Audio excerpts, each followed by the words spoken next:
something to prove me wrong. You are not the guy I thought. Now I'm beating you at your own. Yeah. If I got $1 for every time you slam the door, I would be the richest girl alive. No, you didn't want me. All you wanted was a gift.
Hello. Oh, look at that. We got the bots in the chat.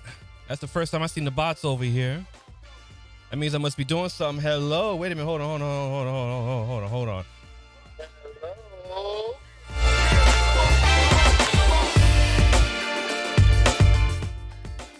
Ladies and gentlemen, what is going on? What's going on? What's good? We got first in the box, Real Brother 32. Salute. Glitch Nation in the building.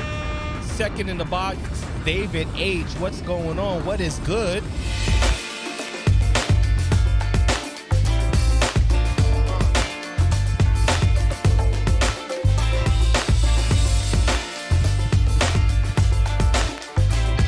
Third in the box, Pandy's Hair Care. What's going on? Fourth in the box, we got Professor Black Ops. What's good?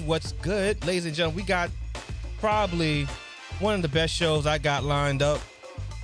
Probably going to be one of the best shows I got lined up on the channel.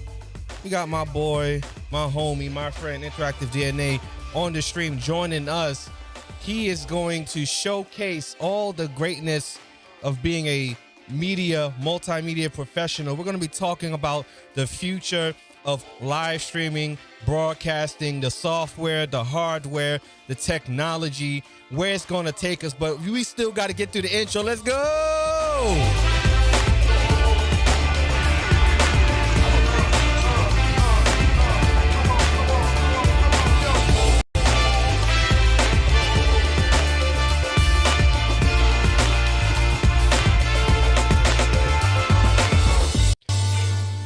Ladies and gentlemen, allow me to reintroduce myself. My name is CoVa, the Technician. Glad to be back at it again with another live stream. Salute to the people in the chat room. Salute to the people watching me on the replay. And salute to the people watching me in the clouds. I know you're up there, and I greatly appreciate you for your time and your energy. So without further ado, we're going to cut right into it. We got my boy InteractiveDNA. I got him on Skype. We got a new setup. We changing things around, always improving, always making things look the best that we can. So let's go right to my guy. Let me see now. Let me unmute it. Hold on. Let me unmute it. Go ahead. Let's see. Okay. Press the button there. There we go. Pressing the button. Yeah. The button down there. Down there. See? Hey kids, guess what? I got hell legs. Legs. Nice legs. Merry Christmas, bastards. Merry Christmas. Hey, listen, Merry Christmas, Mr. Biden, man. Merry Christmas to you and your Thank you, Tim. That thing, man. That thing. Hey, how about an underwear on your face? Teachers. Not an apple. Look at my earthworm with the mask on it. It's beautiful, just like my dingaling. Oh my God. Okay, so InteractiveDNA, why don't you come on camera now? Oh my God. InteractiveDNA is absolutely InteractiveDNA. Sorry. I'm under the weather. So there's raining a lot here, and I'm a little bit cold. Have a cold. That's okay. That we can spectacular gadgets was going on. Yeah.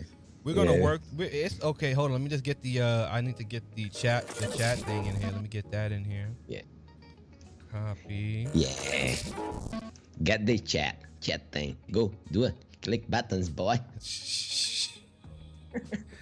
Oh my God, this is gonna be, as I told you guys before, this is gonna be one for the books, right? I promise you, this is gonna be one for the books. Spectacular Gadget, welcome back. So, let's just get right into it. I'm gonna put the Twitch right over the logo at the bottom left, if you don't mind, so I can have it up there. So, InteractiveDNA, let's get into it. I introduce myself to the people every time I do my streams. Why don't you introduce yourself to the people so they can know who you are? All right, I can do my display thing, my dingling in there. You should be able to see it. I call dingling.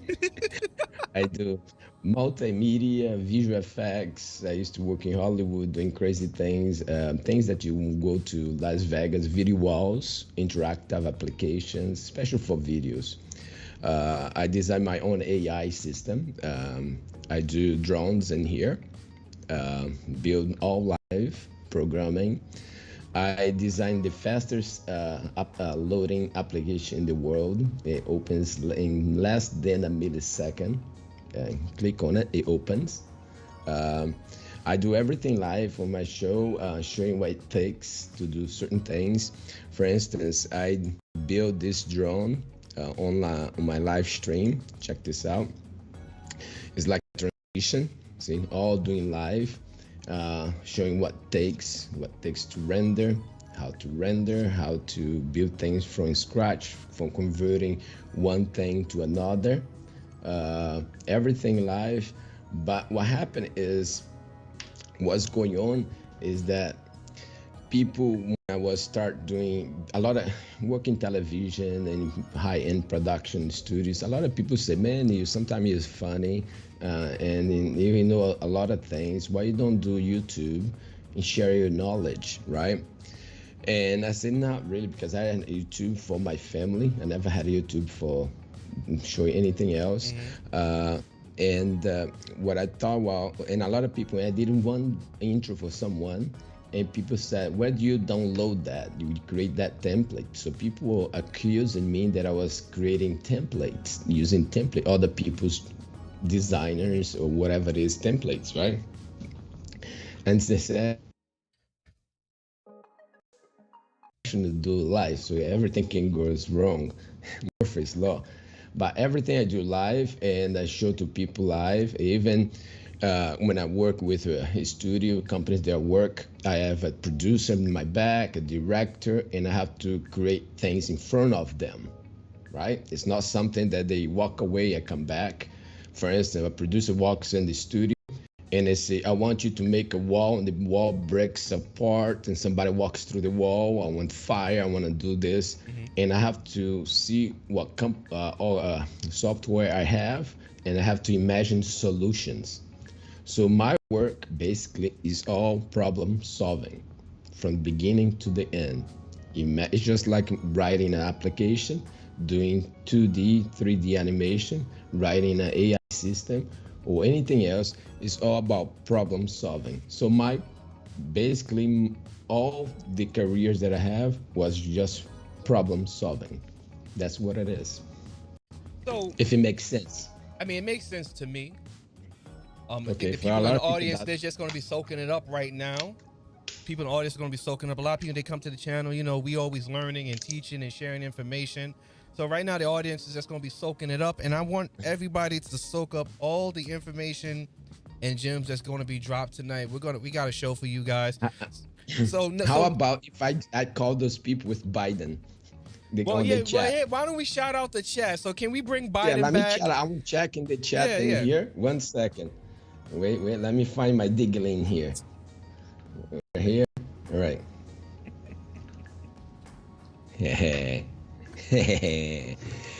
Let me see here. Hey, you idiot. You're using the phone.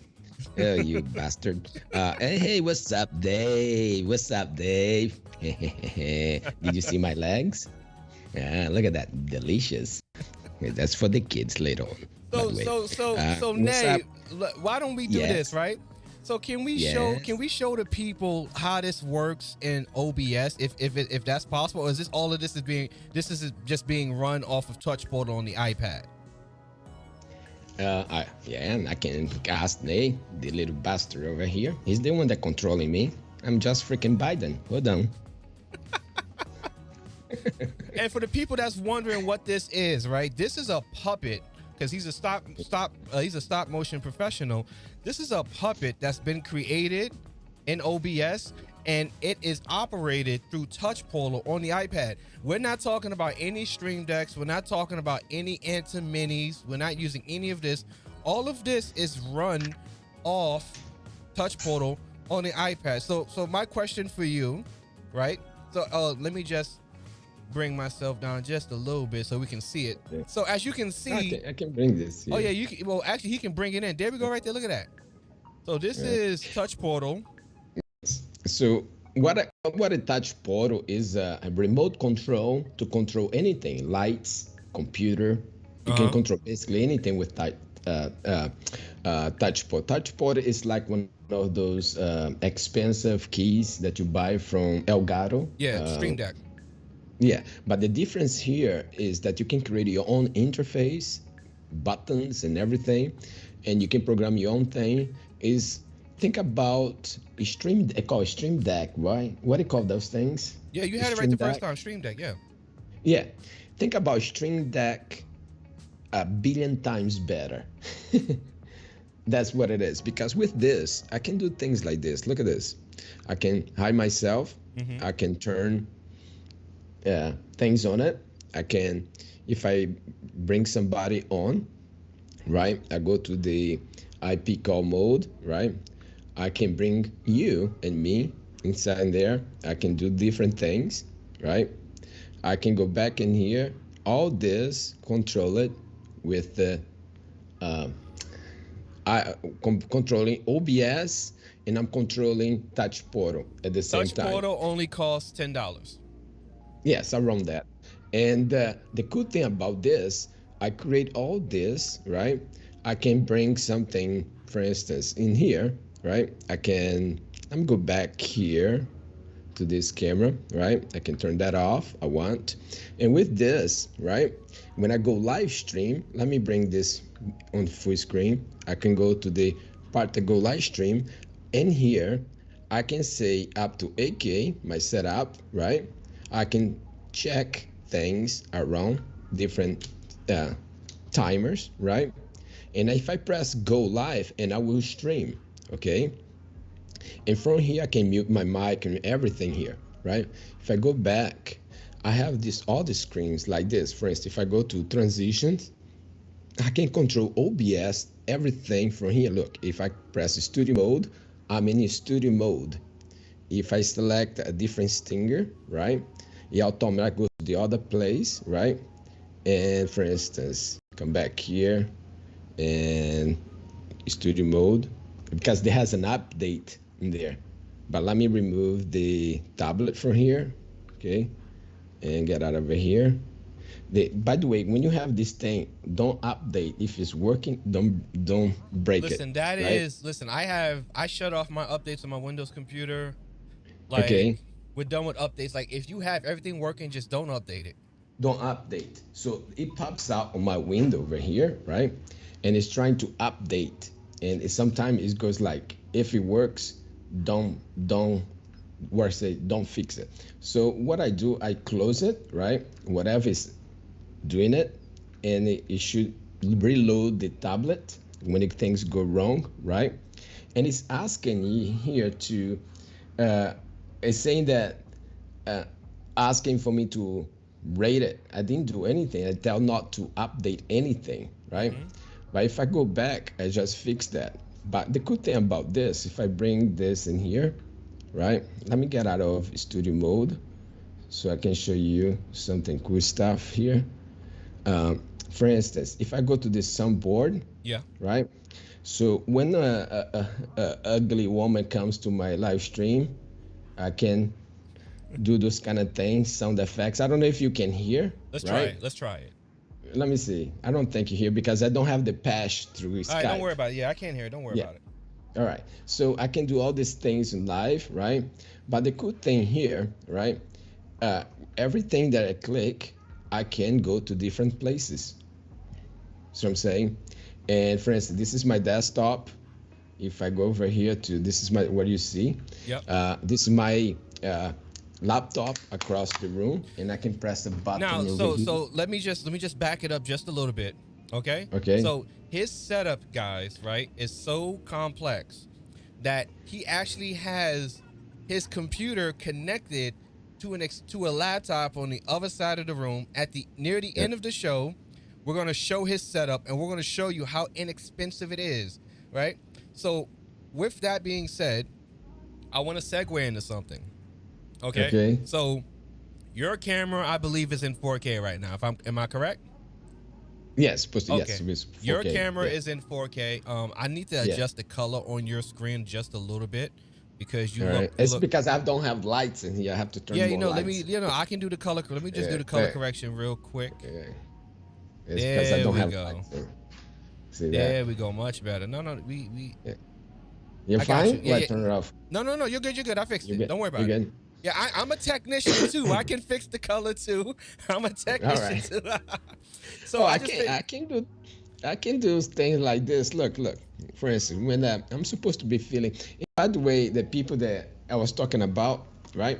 You don't have to spend a lot of money, right? Okay, let's just save that. We're gonna get into that, right? We're gonna get into that. We're gonna get into that. All right. So you're in 4K right now. I'm streaming in 4K. Can you kind of break it down for us? Because you gave me all the information. You helped me perfect my 4K settings. Can you break down the illusion when it comes to streaming in 4K? And when I mean illusions or the misconception is, one, you need super powerful internet. You need a super powerful computer. You need a super powerful camera. Can you kind of just like break that down for us? Like how you broke it down for me, like the misconceptions when it comes to 4K live streaming on YouTube, because I know you can't do it on Twitch. Yeah, I can. Okay. Let me talk about in the beginning. I was the first one in the world to deliver Blu-ray quality on the internet in 2006. Okay, I opened a business in London. Okay, and I became partners with some investors there. When I show and on live, I try to send what I did. And even Adobe engineers was asking me how you did this, and the porno industry was wanted, Disney wanted, many companies wanted, right? So what happened is I was using a system called CDN Networks. And what CDN Networks is what YouTube sucks today, okay? What it is, CDN Networks, is they have computers. Uh-oh. We lost you. Waiting for him to come back.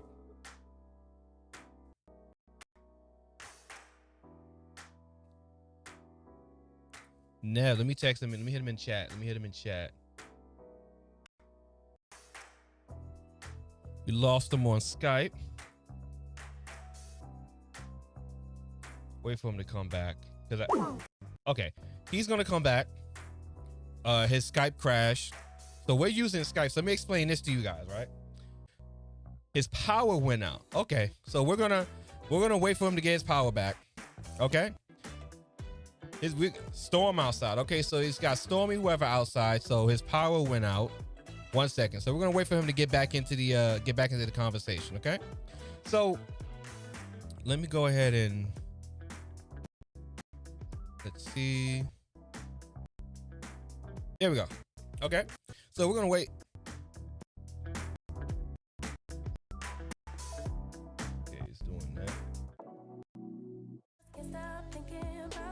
Okay. So we're gonna wait for him to come back.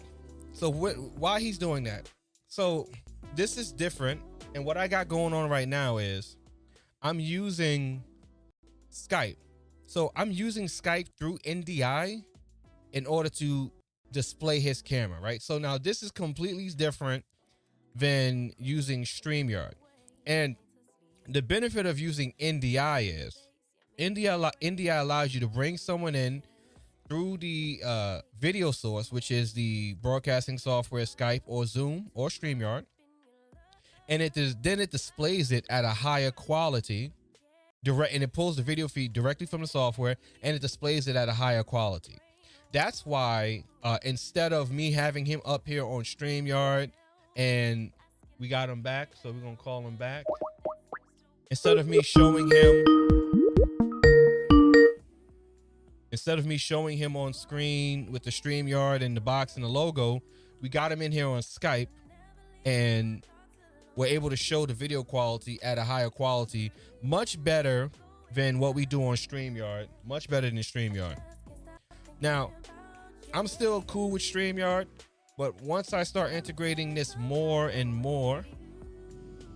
All right, Nev, you're back? Yes, I believe so. Okay.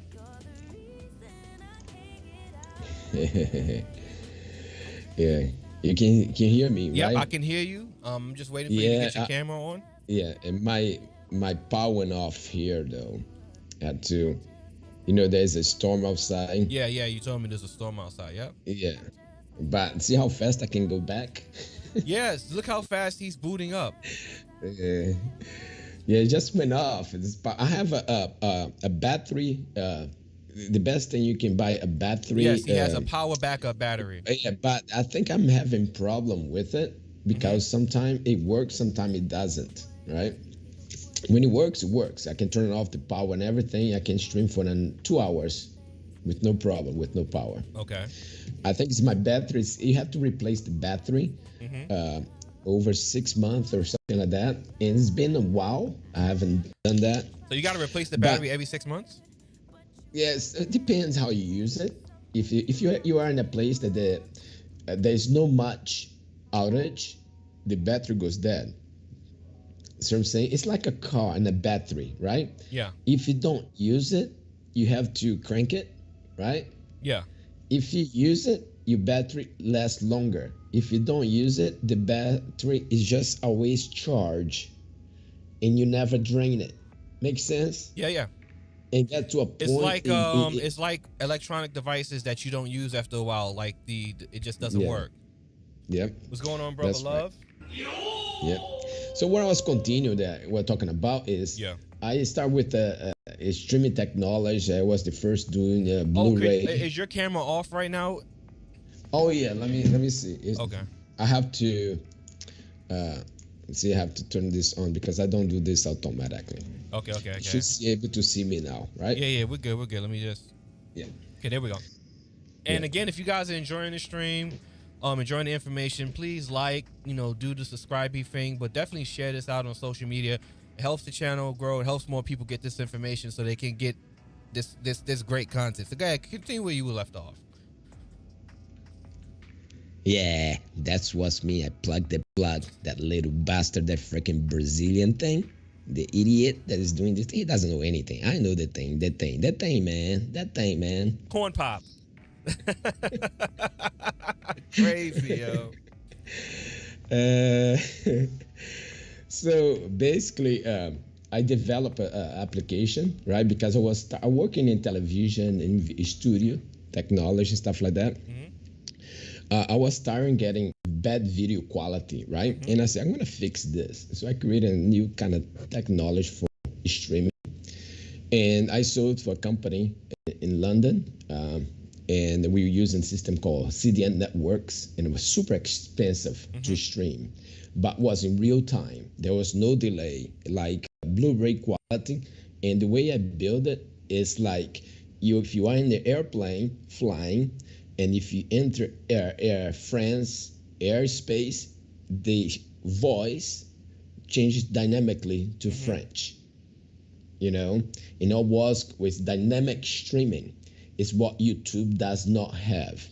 What YouTube have a crap streaming technology that they can't figure out what I did in 2006. Basically, what YouTube needs to do, I can explain to you, right? To make sure, in a point that most of people understand, right? Yeah. Video technology, right, is basically a bunch of pictures, right? Yeah. And they have the intraframe and interframe, all those kind of different compressions, right? So what happened is when you encode in video, right? This is why when you encode in video, you actually using certain frames, not all of it. Otherwise, you'll not be able to stream, right?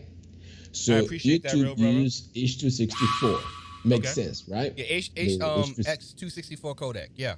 Yeah, and they bought it from Micromedia, the Adobe. Yeah, we got DJ LaFave. DJ LaFave. Hey, what's up? He said, I had to pull the green screen out. Like we got too many things going on. I said, all right, we got to pull the green screen out for this guy, man. I'm sorry. Yeah. Hey, what's up, man? Oh, let me say something to him. Wait. Hey, Merry Christmas. I'm singing in Portuguese. Happy birthday. That is in English, you bastard. What I call? Hey, Merry Christmas, DJ Life. What's up, man? What's up? For you, man. This is just for you. Come on, man. Yeah, look at that. Nice legs. Can you do that at the same time? Ooh. Oh my God. So basically, YouTube use H264 and a VPN is the new encoding system, right? So they are moving away to a better encoding system. This is why you have so many problems now when you're trying to stream and you can't stream. It says you gotta encode it at certain bit rate, and most of people don't have that upload speed, because when you're doing stream, the most important thing is the upload speed, never the download speed, right? So what YouTube is doing right now, they are forcing people to have good bandwidth, otherwise they will change servers on you and then it's not gonna work.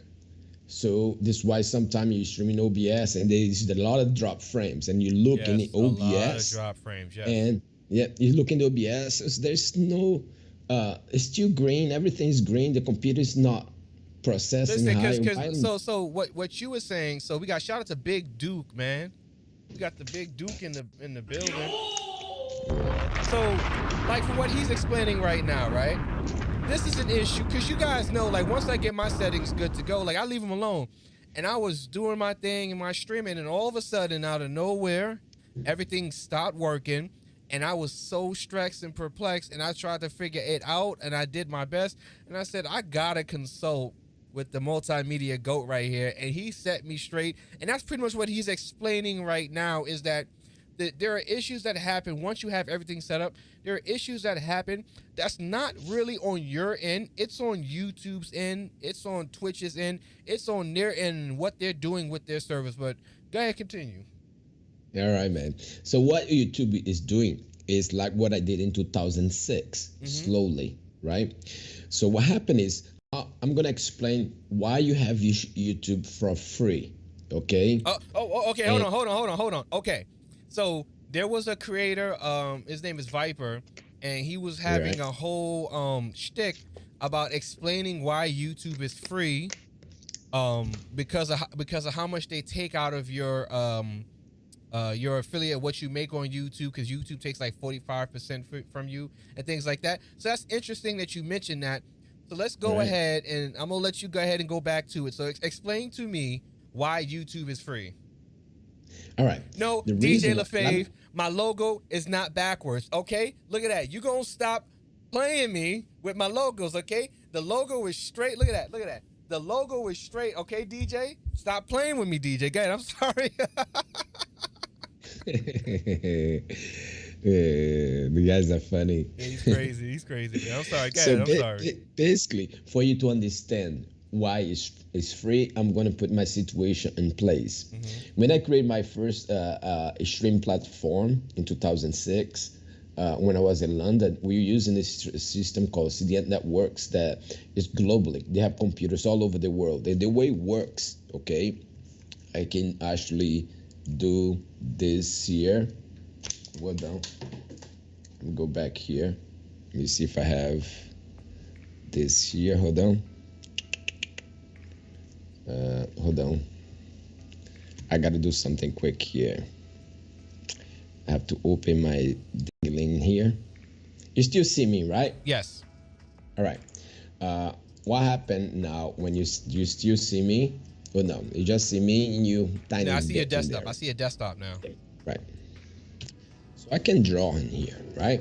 On this screen, right? Yeah. All right, good. So you don't see me. So the way stream works is this. This is your house over here. Yeah. Okay, I mean, this is your house, right? And something like that, right? And you have your network provider, a building somewhere in downtown. And antenna, ping, ping, ping, ping, ping, ping, right? Yeah. They have fiber optics comes to this street, and they saying coax crap internet if you use Cox or any other company, or use Cox is horrible. whatever, right? Cox so is when horrible. you're streaming, right, you go, when you're streaming, right, you go to the hub on your city, right? Yeah. And there's something called CDN networks, right? They're multi-billion dollars company. They have computers on every city on earth. Yeah. Computers that, like a computer farm, right? So what does, when you go to connect from your house to like Cox, and then Cox to the actual internet, right? When you stream, you actually go straight to them. Yeah. You bypass this crap guy. See what I'm saying? And they deliver the stream to your house or another place straight, right? So basically, it's like this. You're here, right? And then you stream and you go to the CDN network computer, right? And then let's say that DJ LaFave is in New Jersey, New Jersey, right? And you in New York, right? So my upload speed, depending on my upload speed, I'm sending a streaming to the CDN network, okay? When it comes here and says, and then DJ LaFave wants to see me live, right? This computer over here knows where he is, and then it sends this video straight to a hub in New Jersey. Yeah. And from New Jersey to here. What happened to Google? Why is crap? I'm in Arizona. Shout out to Rain and right? Woman. Yeah. I'm in Arizona, okay, AZ, right? And you are, like for instance, if you are in New York, right? What happened is my stream goes to my hub in here, okay? And then goes to a system, California, to protect, to see whoever is doing bad thing, right? Yep. First. And then goes to YouTube servers, right? This is the government spy on you. And then it sends to you, to New York. So there is the delay. See what I'm saying? It goes from me to the hub, right? It goes to some program that spies on you, the government. Yep. It goes to Google, okay? And from Google, delivers to you. So pretty much what he's explaining, right, for the people, what he's explaining really is how the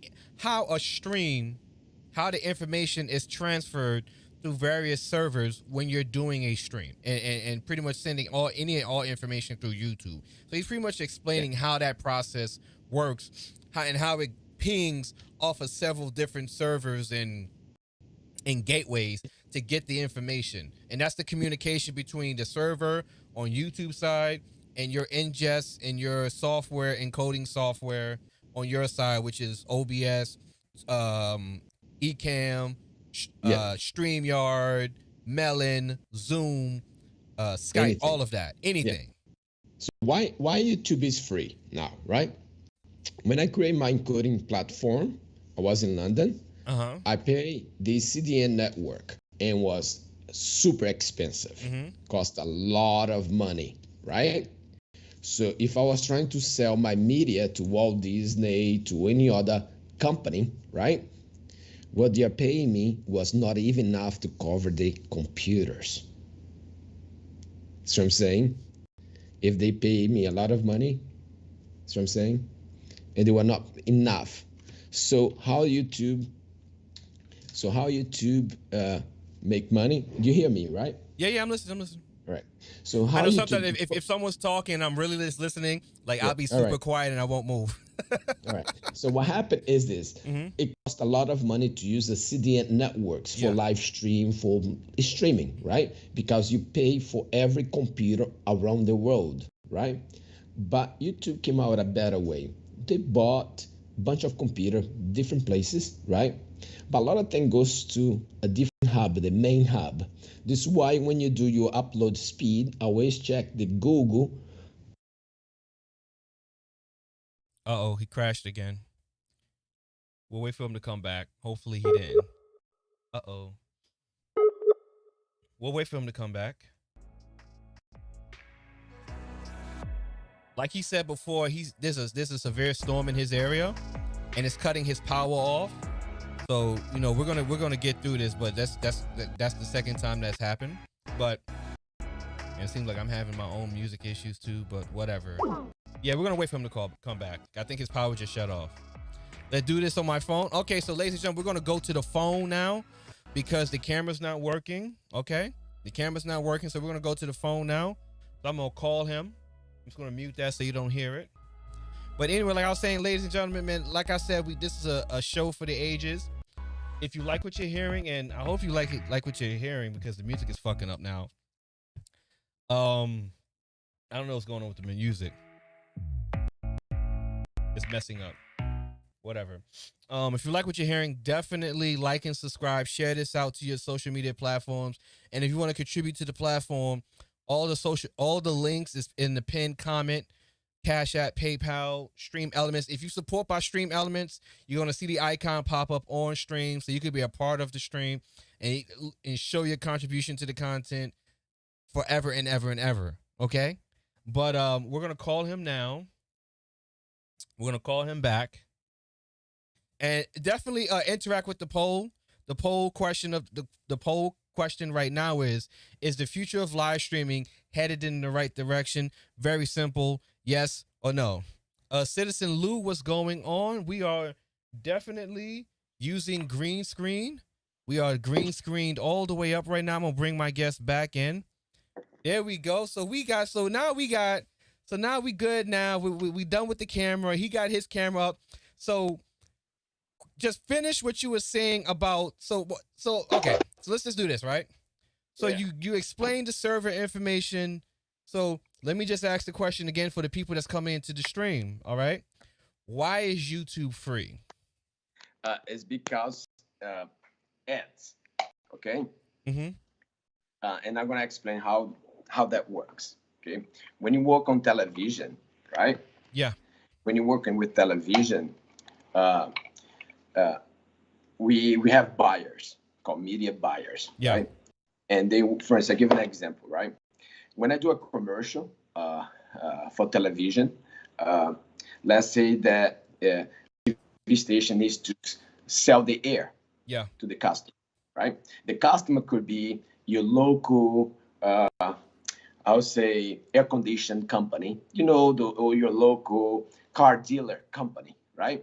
So they go to the TV station and they say the person that's selling the space says, look, we can provide you 1 week playback every 3 hours Mm-hmm. for $100,000 to play your ad on television, right? So they have data that can say how many people are watching the channel, right? So they can tell the people that are trying to Shout out to provide D the Man commercial. Jr. New to the shout out to D Man Jr. New to the channel. I hope you're enjoying the content. Go ahead, my fault. Yeah. So what happened is I'm a car dealer, right? And Mm-hmm. I want my commercial. I did a commercial. I spent like $100,000 to do a commercial, cost around that. So now I have to pay $70,000 to air my commercial, Mm-hmm. right, on television. And I say I want on prime time, and then goes to $300,000, Yeah. right? So it works like that. Now I start thinking about it. When you do a commercial, right? A normal production company, if you do if it's a well-established production company, any job is around a minimum $100,000, okay, to do any kind of commercial. Only production company that made by one guy or so, but because the right expense, you got to pay the art director, the motion graphics editor, video editor, the cameraman. When you start adding that, there's a salary for those people, and you have to pay the equipment, insurance, right? There's too many things, right? Mm-hmm. Insurance, and we start adding that up. It's not that much money when you think of it. Now, when it comes to YouTube, YouTube figured out that people can do commercials for free. Mm-hmm. This is why there are reviews. So what reviews are doing, they are destroying production companies all over the world, right? Because they realize if they have the data, and if they have how many people watching the channel, right? They realize, wait a minute, I can give you that guy 1 cent and make $100,000 out of that cent. And then I'm going to pay that YouTube stream computers, because it costs money to run those computers. Remember, I had a business, Mm-hmm. and on that it was super expensive. And for instance, I did a thing for Walt Disney, some movie company in Africa or something like that, and to show their movies live, right? And it was costing, we charged them like a $50,000, but the CDN networks was like 30,000, right? Because you need to play on every computer. Yeah. So access is real time and super expensive, right? So what YouTube does, they have computers farmed all over the world, okay? So when they have that, my camera is right over here. I gotta always look at the camera because my phone, then I put my icon on this side. All right. How I see you on the other side? I gotta move my icon here. So what happened is, because there's so many people on YouTube, okay, uploading content, Yes. and they're creating things for free, instead of a company, and like for instance DJI, Yeah. for instance, instead of them hiring a company to make a commercial, they send a drone that costs like, to make, probably $300 to make that Mm-hmm. drone, right? And they charge $5,000 for the drone, but they give that to the people to view. There is a free commercial, right? So what they do, the people doesn't make any money out of it. Basically, it's nothing. Those people that get rich in YouTube is by selling products or affiliating things. Affiliate But sales, brand deals, yeah. Yeah. So, but YouTube doesn't give you nothing. So what happened is, if YouTube was going to pay for any commercial that's well done in YouTube, each commercial is about $100,000. Who is making $100,000 in YouTube? Nobody. What they do, they say, you're going to use our platform for free. I give you some cents, right? Because it's not enough if you start adding that up. And when they play an ad, right? How much money you make of an ad, right? A television station charge $30,000 for an ad, right?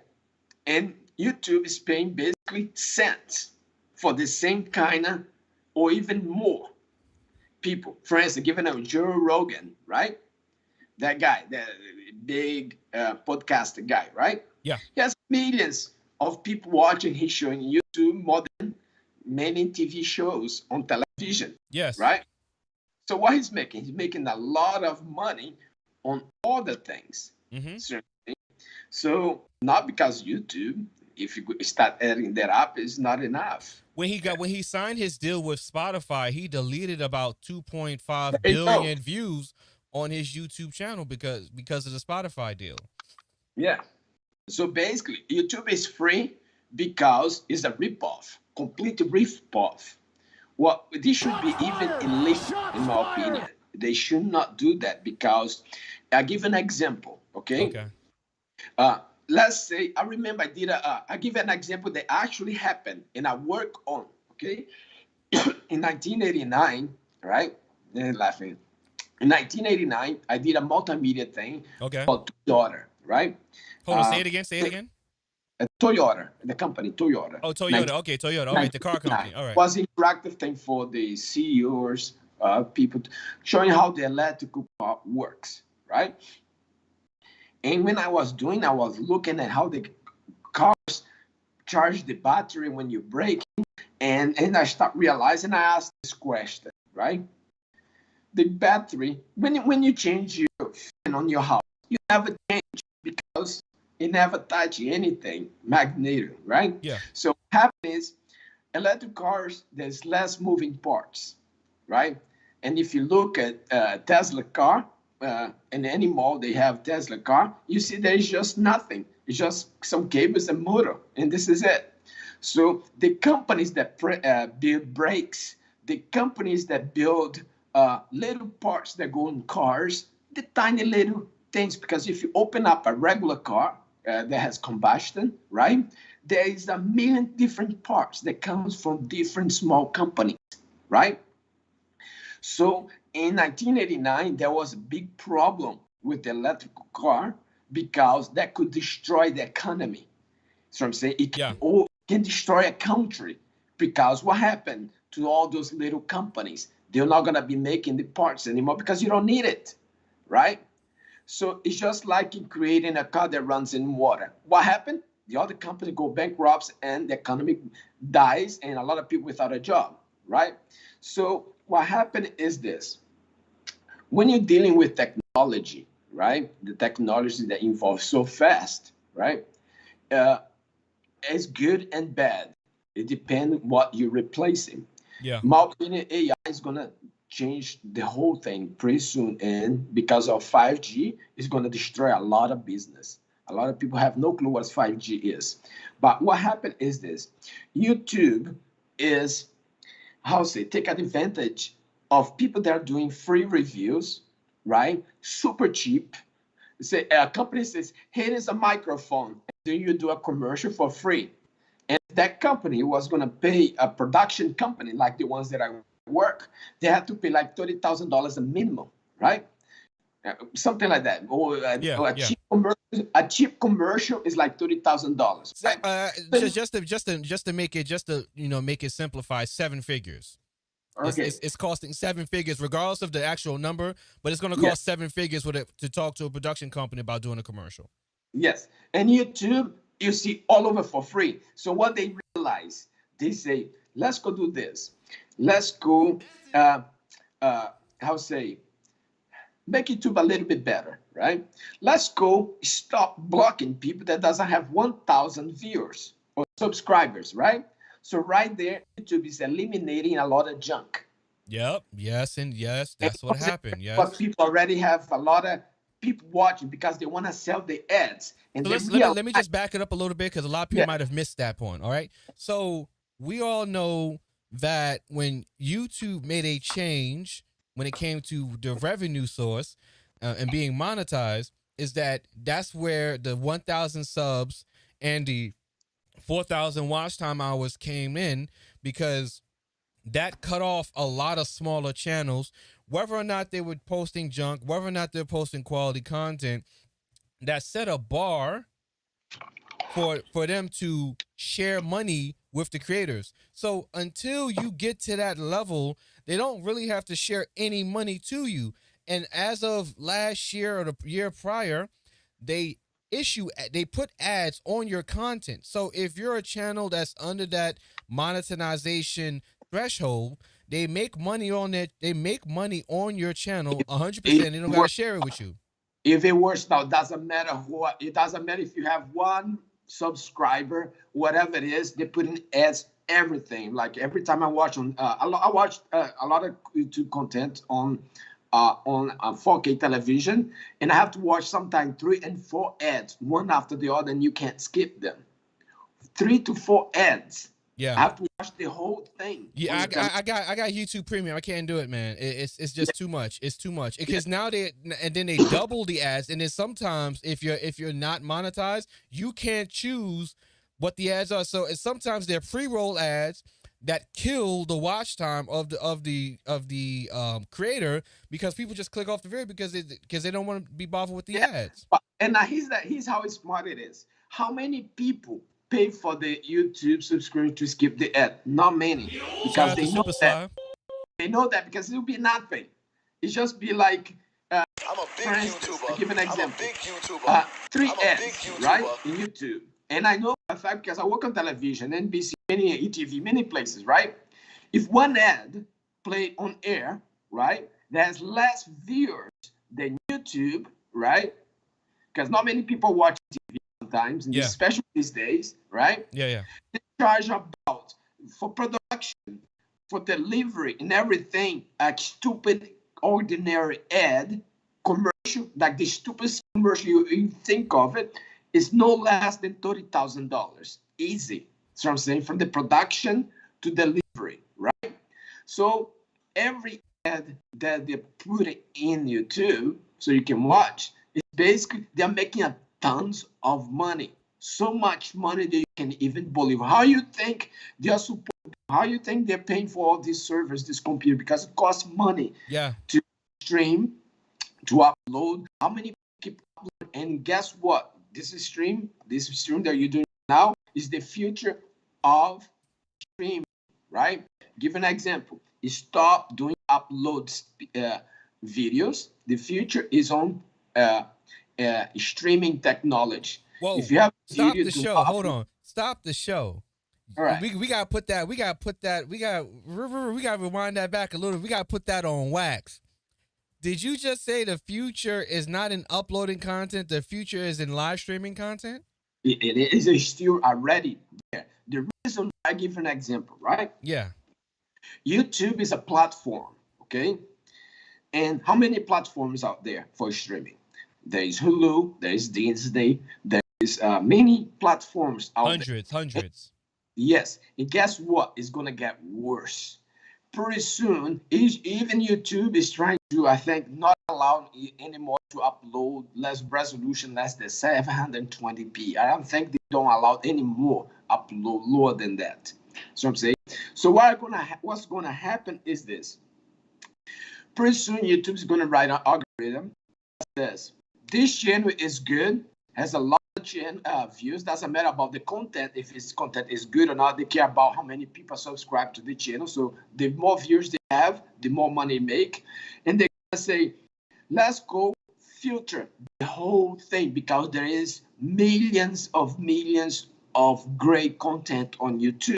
If you want to learn how to cook, if you want to learn how to change a tire, if you want to learn how to use electricity, anything, imagine.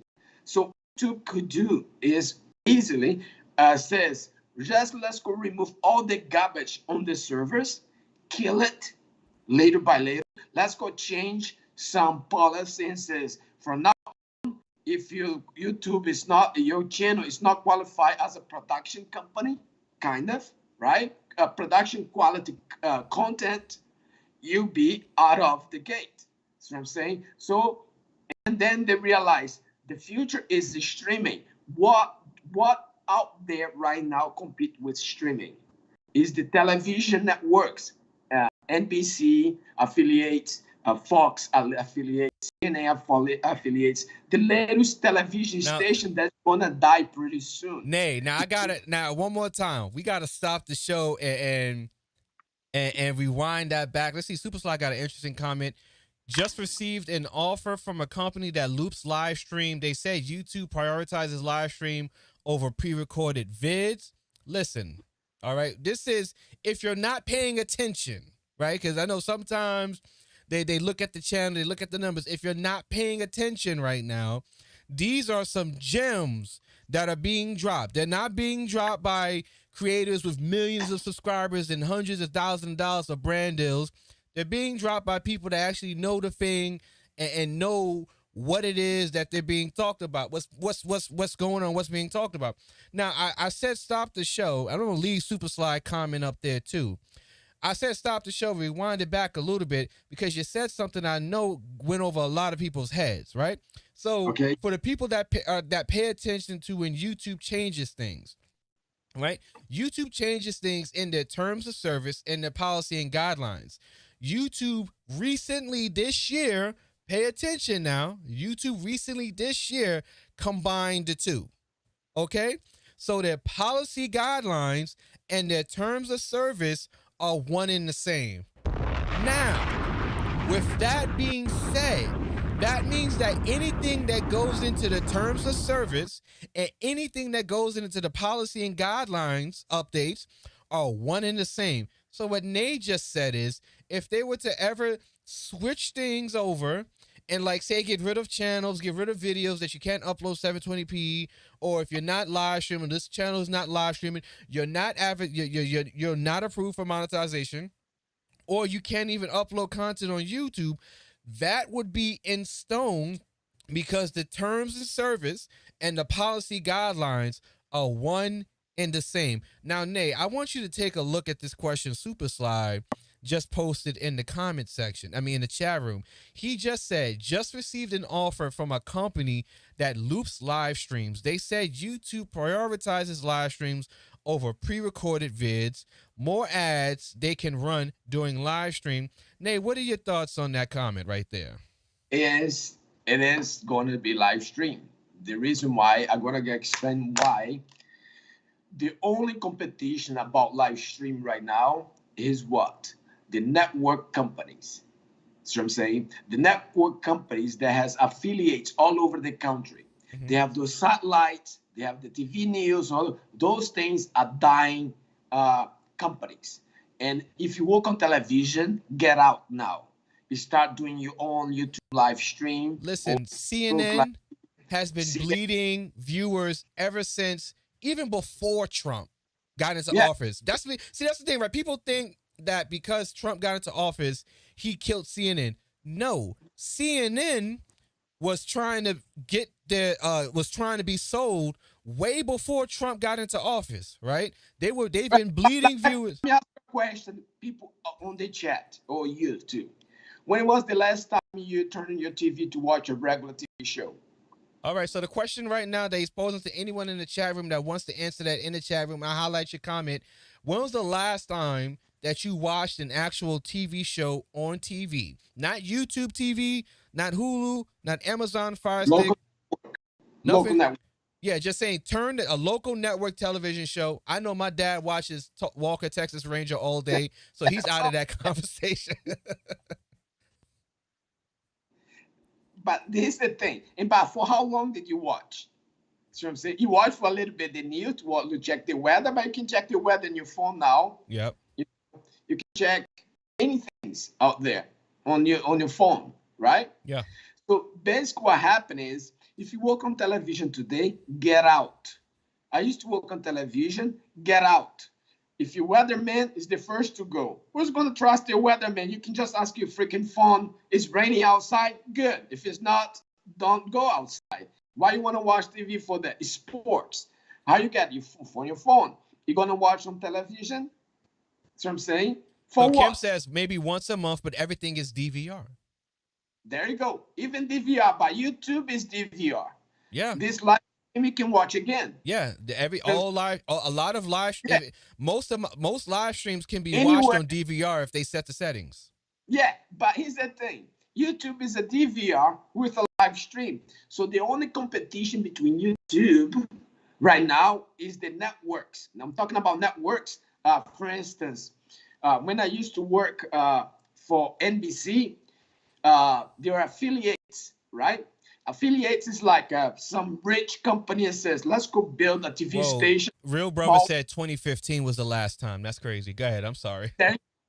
This year, I only watched live television 2 times. I don't have time for that. Okay. So what happened is this: YouTube is competing with live network feeds that you get from the air. Another thing that you is suspicious about it, the network company is dying. I'm gonna give you the reason why. Okay.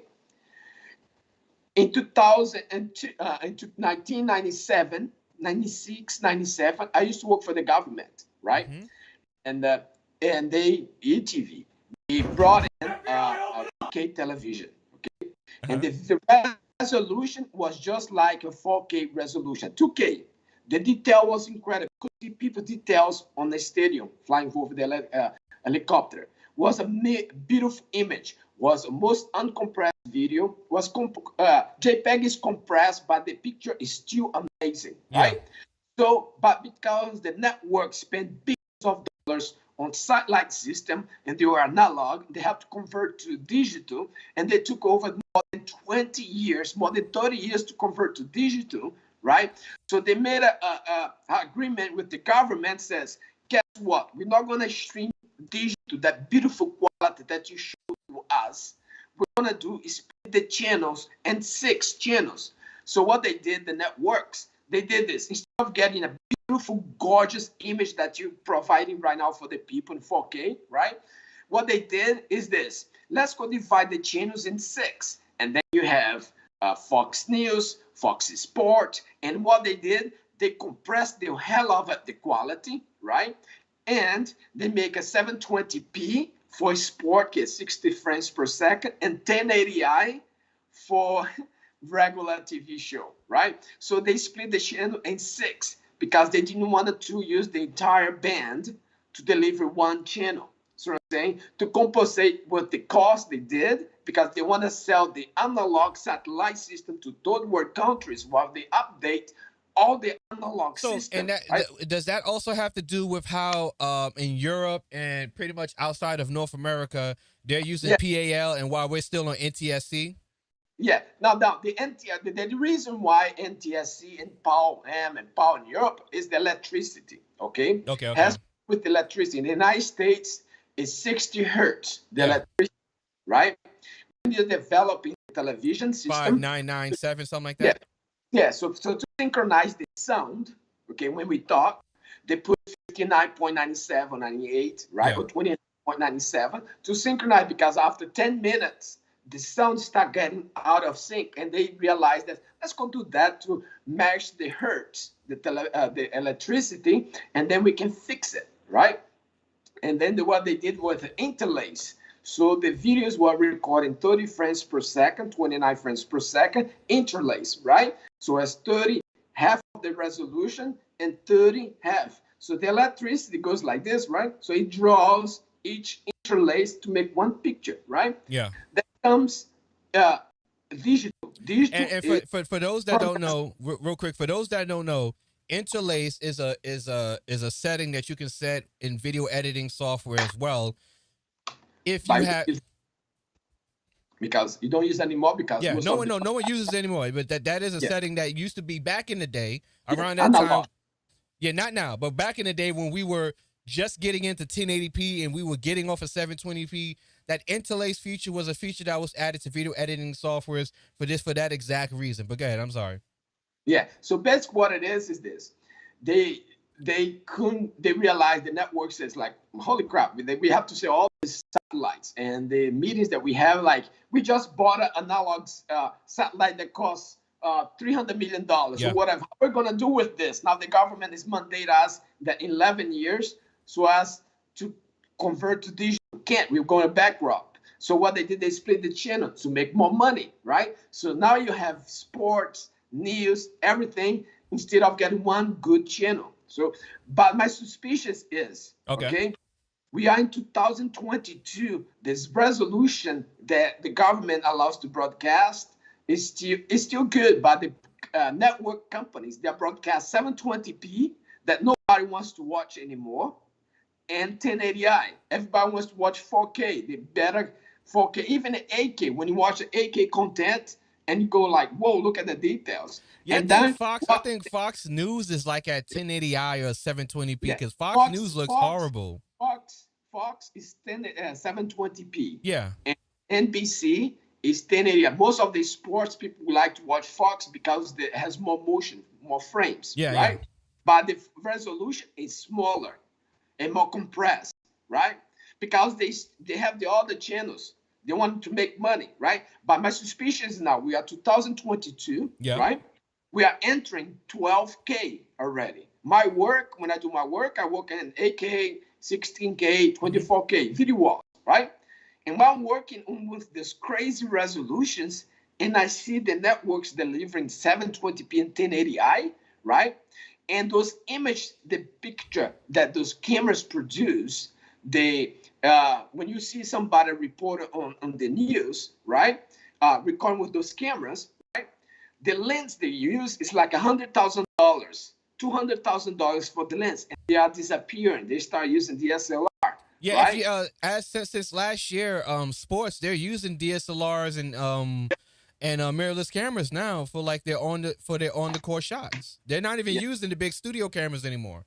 Yeah. So the difference between TSC and PAL is the PAL system, the European system, the resolution was a little bit bigger, 570 something. Okay, and TSC is 486. Okay, the resolution tiny, right? So NTSC was like this, and PAL was a little bit bigger. But the problem with PAL system is lower frames, 25 frames per second, double 50, the hertz, 240 hertz in there, right? So 50 hertz, right? In Brazil it's 50, in Europe 50, right? So the motion is bad. That's why when you go to Europe, watch some sport on television, the footage is like this sometimes. It's not as smooth as in the United States, but the resolution here was lower. But entering the digital, that does not matter anymore, right? It still matter if you record your video in a lower frames. So it's bad for sports because you gotta have that problem, right? This is why when you buy a television today, 4K television, they have the true motion thing. Yeah, What true they're motion, doing, yeah. Yeah, they're doing the 3-2 pull down, or for instance, especially when you watch news, there is a tickering thing moving around. So what the computer on the television is doing is multiplying the frame rate so you don't see the start, right? They do the 3-2 pull down, right? That's why I say never record in 24 frames per second. Stop right there. So, okay, yeah, but stop right there. The problem is the networks are dying, okay? Television networks are dying because the future is the streaming technology. And YouTube is going to get to a point that they already passed the network system, right? So when they're passing, right, guess what happened? They're going to say, now we have great content in YouTube, and we have a bunch of crappy content. So YouTube still can survive if they eliminate 95% of the content. If YouTube today says, let's go get rid of 95% of the content, they can still survive because there are tons of great content that people will watch. That's what I'm saying. And this is the future of YouTube. So if you start in YouTube now, getting a good camera, getting a good computer to stream, don't upload any crap, everything is streamed. Because when they're streaming, people want to see something live. And the most thing about streaming, people need to understand, you communicate with the chat, okay? When dealing with the chat is the live breed of your channel. If you ever do live streaming, your chat is the most important thing, more important than I am on your channel. That's what I'm saying. The people that's in your live stream is more important than I am right now, because they are the one that's going to make your channel grow. I'm not going to make anybody grow. That's what I'm saying. This is why when you do live stream, do your thing every second or two, whatever it is, pay attention to what the people are saying. If you have somebody that's checking the live stream, responding for you, your channel is going to grow even faster. If you have someone that can moderate your channel, answering questions for you, thinking that is you, right? Another thing that, let's say, but I have a video I don't wanna I wanna upload. That's don't upload. You upload whatever you have recorded and participate on the live stream answering So questions. I got a couple things. I got a couple things I want to say, right? So now that we're talking about YouTube again, right? So, and I hope you guys like were really paying attention to a lot of what he was talking about when it came to, the technology, because that's not mentioned a whole lot on from the content that I've watched. It's not really mentioned a whole lot. And you mentioned a couple things, and I'll take it back and we'll get that addressed. So now that we're back to YouTube, okay. So here's the information that is shared when it comes to streaming on YouTube, right? One, the problem with YouTube live streams is because of the YouTube algorithm. So the YouTube algorithm doesn't understand the difference between an upload and a live stream, because when you look in your analytics and then you look at the average view duration, YouTube sees that at the very beginning of the live stream, it's at the very top. And then once the live stream continues, it drops down and then it stays steady. So YouTube sees that as a video that is ill performing. And if you have a live stream that does that, your live stream will be categorized as ill performing, and then it won't send that out to other people. So that's kind of like a little pushback on the concept that, you should live stream more than upload, because the understanding with the YouTube algorithm is that it kind of negatively hurts the analytics of a live stream. But go ahead. Yeah, what I understand right now. Y'all welcome for the conversation. I appreciate you guys for being a part. Like I said before, if you like the conversation, you like the information, like, subscribe, share this out on your social media platforms so more people can get the information. It helps me help other people. I'm not going to waste your time. I give all the information I want. I give all the information to help the people. And in the chat room, if you want to bless the channel, all that information to donate and contribute to the channel is pinned comment in the chat room. And definitely don't forget to participate in the poll. The future of live streaming, is the future of live streaming headed in the right direction? Simple, yes or no. But go ahead, Nav. Yeah. So basically what is going on is this, okay? YouTube knows when you're uploading in live stream because it use different servers, okay? Okay. And the reason is, like I said, the CDN that works. There's the upload. The way it works is this. When you create a live stream, you got to make sure you're using the right codec, the new codec. There's a new codec. And when you live stream, if you live stream, I recommend a 4K, okay? 4K, period. Why? The reason why is this. 4K is to go. Is a small video size that pretty soon is going to be ordinary, right? You're setting yourself for the future, right? But another thing is this. When you upload your video, let's say you record your video on a phone and your video is 720p, right? What I recommend you is this. You open Premiere or any video editor, make an app convert to 4K, and then upload in 4K. What YouTube is going to do is going to prioritize, says, listen, let's go put this guy, he's 4K, he's ready. So when you watch on television, like my television, it shows only content that has a K on it. Anything that is not 4K, I have to search for, right? So my setting, I already have a setting that says all 4K. So when I'm doing 4K, right, it shall also say, oh, you like to watch 4K content. So everything, and when you're looking at any content today, you see that contents that are not 4K doesn't show the 4K, right? It's like a television. When you, like, give an example. Let's say you live in a small city, and the network there was analog. They just 1080p or for HD. Now broadcast 1080p, they put the logo on it. All is HD. So everybody wants to make a television, right? Basically, YouTube is doing that too. When you buy a television, what do you have? A 4K. Showing the screen saying, look, it's 4K is better. So when you go to YouTube, right, and do a search, it's gonna show, look, 4K here, and you see the 4K, and you're gonna say, wait a minute. I'm interested in buying a camera, right? Why I want to watch 1080p while there is 4K over here, and I'm interested about video quality. Again, why I want to watch a video there's free, there's the same video, there's 1080p, and the other one is Blu-ray quality or 4K. And you just say, I want something better, right?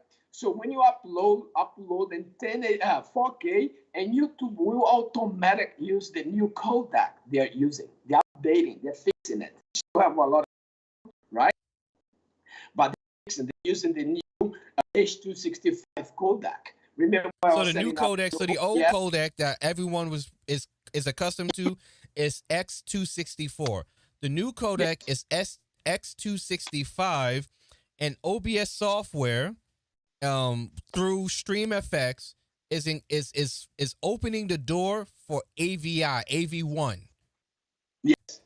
So basically VPN 9, right? Yeah. So what happened is this. And shout out to Super Sly for the Cash App donation. I appreciate that, Super Sly. Greatly appreciate it. I'm sorry, go ahead. Okay. So basically it's this. YouTube has different servers, right? Yeah. Let's say this first server, that's what everybody upload, any junk, right? They need fast servers for streaming because the data have to come in and out, right?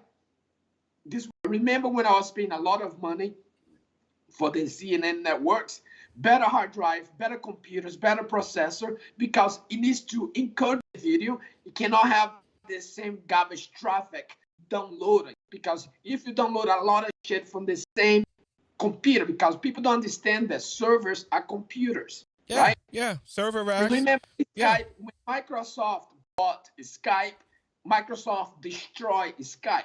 Why? Because before Skype was peer-to-peer. I connect my computer to your computer. If my internet was good, your internet was good video feedback. Now, what they do, it goes through their system. They see what you're doing. They compress the crap of the quality video, and they send it to the people, right? This is why they basically destroy Skype. And then they have the Google, the Meet, whatever. Google Meets, yeah, Google Meets, yeah. No, the other thing is Microsoft has. Team chat, something. Yeah. So why Microsoft bought Skype? Because they didn't want competition, right? So they bought for billions of dollars. So, let me see here. My son is coming. Hold on. Okay, no problem. Yeah. Let me answer this call. I'll be right back. Okay, no problem. So guys, listen. Let me go ahead and see if the music is working again, because my music wasn't my music was fucking up. Let's see if we got that. Okay, let's see if we got the music back. His son is calling. We're gonna get back to him.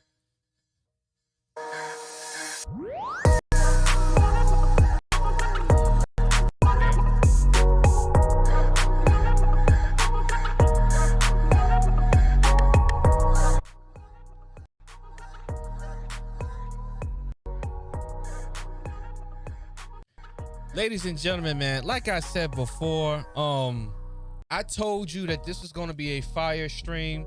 I told you this is going to be one for the ages. I myself didn't expect this to go hard like this. He's having technical difficulties on his end. I'm having difficulties on my end, but we're both technicians. We're going to get through it. He's asking me to call him back right now. I'm going to call him back. I'm going to get to y'all questions. I see the questions in the chat room. We're going to get to the questions. Like I said before, if you're appreciating the content, if you're appreciating the information, and we are dropping some big baller dimes right now that aren't normally dropped on this channel and aren't normally dropped in these live streams and content that I see on YouTube, right? So he's back. I'm going to kill the music. He's back. Now, I have two questions that came into the chat room. I just want you to finish what you were saying before you got cut off, and I want to get to the two questions. So, go ahead, finish what you were saying. Hold on, let me set up my camera with the freaking phone over here. Yeah. Yeah. It's divided. Yeah. But, so basically, what I'm saying is this, right? Servers are expensive to use ads to pay for the server and to get richer. Pay nothing. okay? It's a form of, how can I say, scam, in my opinion, okay? Because they do not pay what the hard work people do. And comparing, right? If you go to any production company today, just walk to good production companies, how much you charge for a commercial, and you're gonna fall back. And you see the price, and you be saying, how that's possible? People making things for free. That's one, right? People making free reviews. That is the most stupid thing on YouTube is reviews.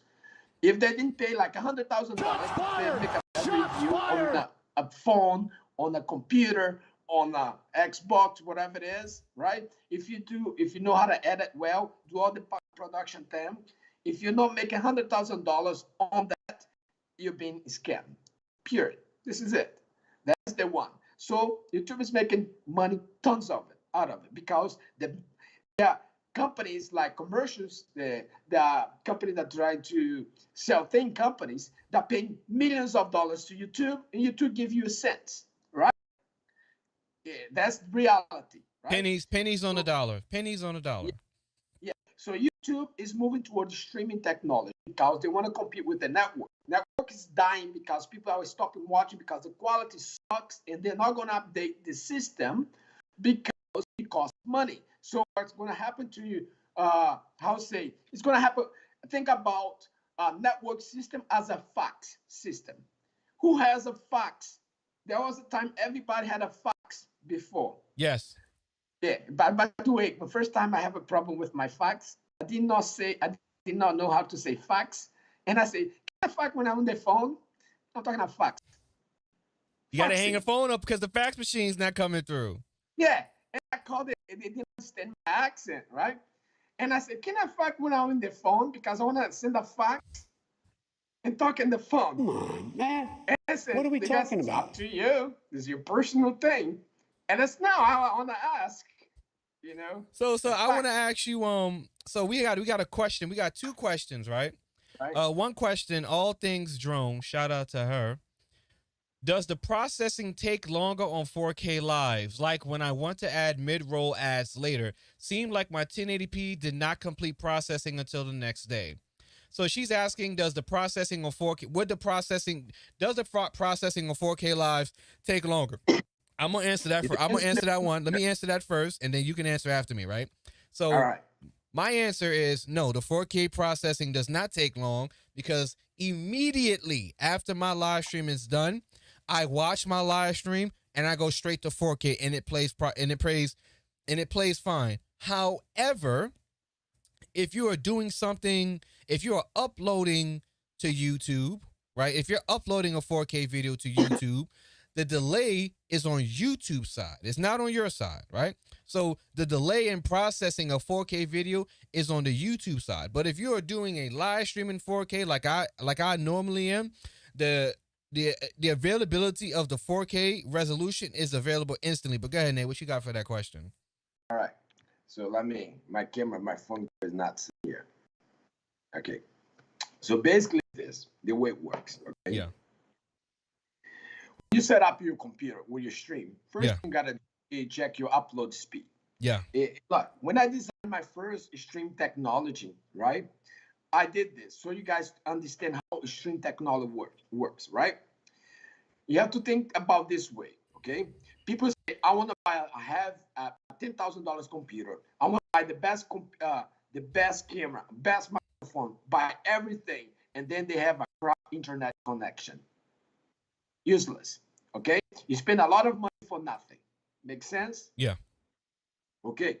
So internet upload speed is extremely important. Number one. So you check your upload speed. When you do, you gotta go to youtube.com and type speed test and click on the blue thing from YouTube, not any other place, because you're streaming to YouTube. Do not check what they Don't use provide. speedtest.net. None of that garbage. Okay, they're all scams. They're all BS. Does not work. You need to connect to YouTube servers. So you go to youtube.com or google.com. Yeah, you showed me on Google. Yeah, and then you see a blue box. That when you click that, you're actually connecting to the server computer that you're going to stream. Google service that you're streaming to. And then there is going to tell you your upload speed, not the download. Forget about the download speed. If you upload, right? When you do your upload, says, let me do a quick one over here so I can read some of my information over here. All right. So let me switch here so you can see what you have here. So you have this little thing here. See, there is speedtest.com, right?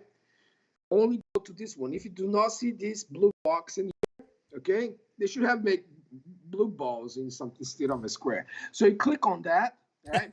You have this thing, right? So this is my T-Mobile thing, right?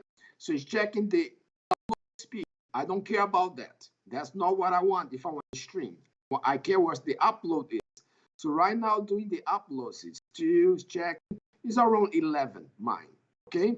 So it goes there. So it's 11, 12. So it's around there, right? Where it says 13, right? So 13, I'm okay, kind of okay for what called kind of okay for 1080p. If you know what you're doing, kind of okay for 4K. Okay, so you're kind of okay for 4K. I'm tricking the system, YouTube, using the YouTube servers to say allow me to stream 4K, because when you create, you go to YouTube and you select the new codec, right? New servers, where new servers is, and says I want to manually, right? My setup. It says the minimum it recommends for 4K is 13. Okay, 13 megabits per second. 13, right? I'm getting 11, so I'm not good for 4K. If I do some tricks and I want to do some streaming, right? So I'm confusing YouTube servers, right? But here comes the thing that what you're talking about before. If you have an upload of, like I have, 11, you divide by 3. Yeah. And then you're good for 1080p. You set your upload when you're streaming to 5,000 OBS. You go to OBS, you set for 5,000, 6,000. It's fine because you don't divide the upload, because uploads are not always 10 or 13. It goes up and down, up and down, up and down. And if you're doing a live stream and the bandwidth is sending your files, your videos to the server, goes below what you said, and then it's going to be the buffering, right? But here's the thing. When you do, if let's say you have a very good upload speed, 30,000, right? Here's the thing.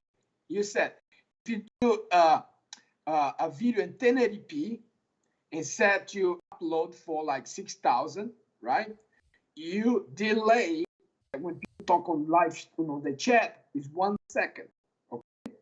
As soon as people see that and I can type, it's almost in real time. If you do 1080p, okay? So 1080p is 1 second. If you know how to set up OBS, if you don't know how to set up OBS, you're not gonna get that. Okay? Yeah. So it stands for lower latency, the lowest. So as soon as you code it sends to the server sends to everybody. So it's 1 second delay, 1080p.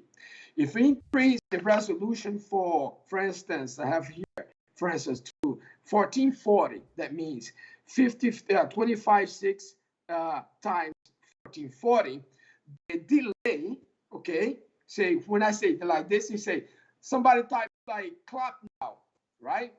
And I clap, that's going to take, for me to read what they're saying here, 6 seconds, 6 to 7 seconds. So 1080p, real time, 1440p, 7 seconds.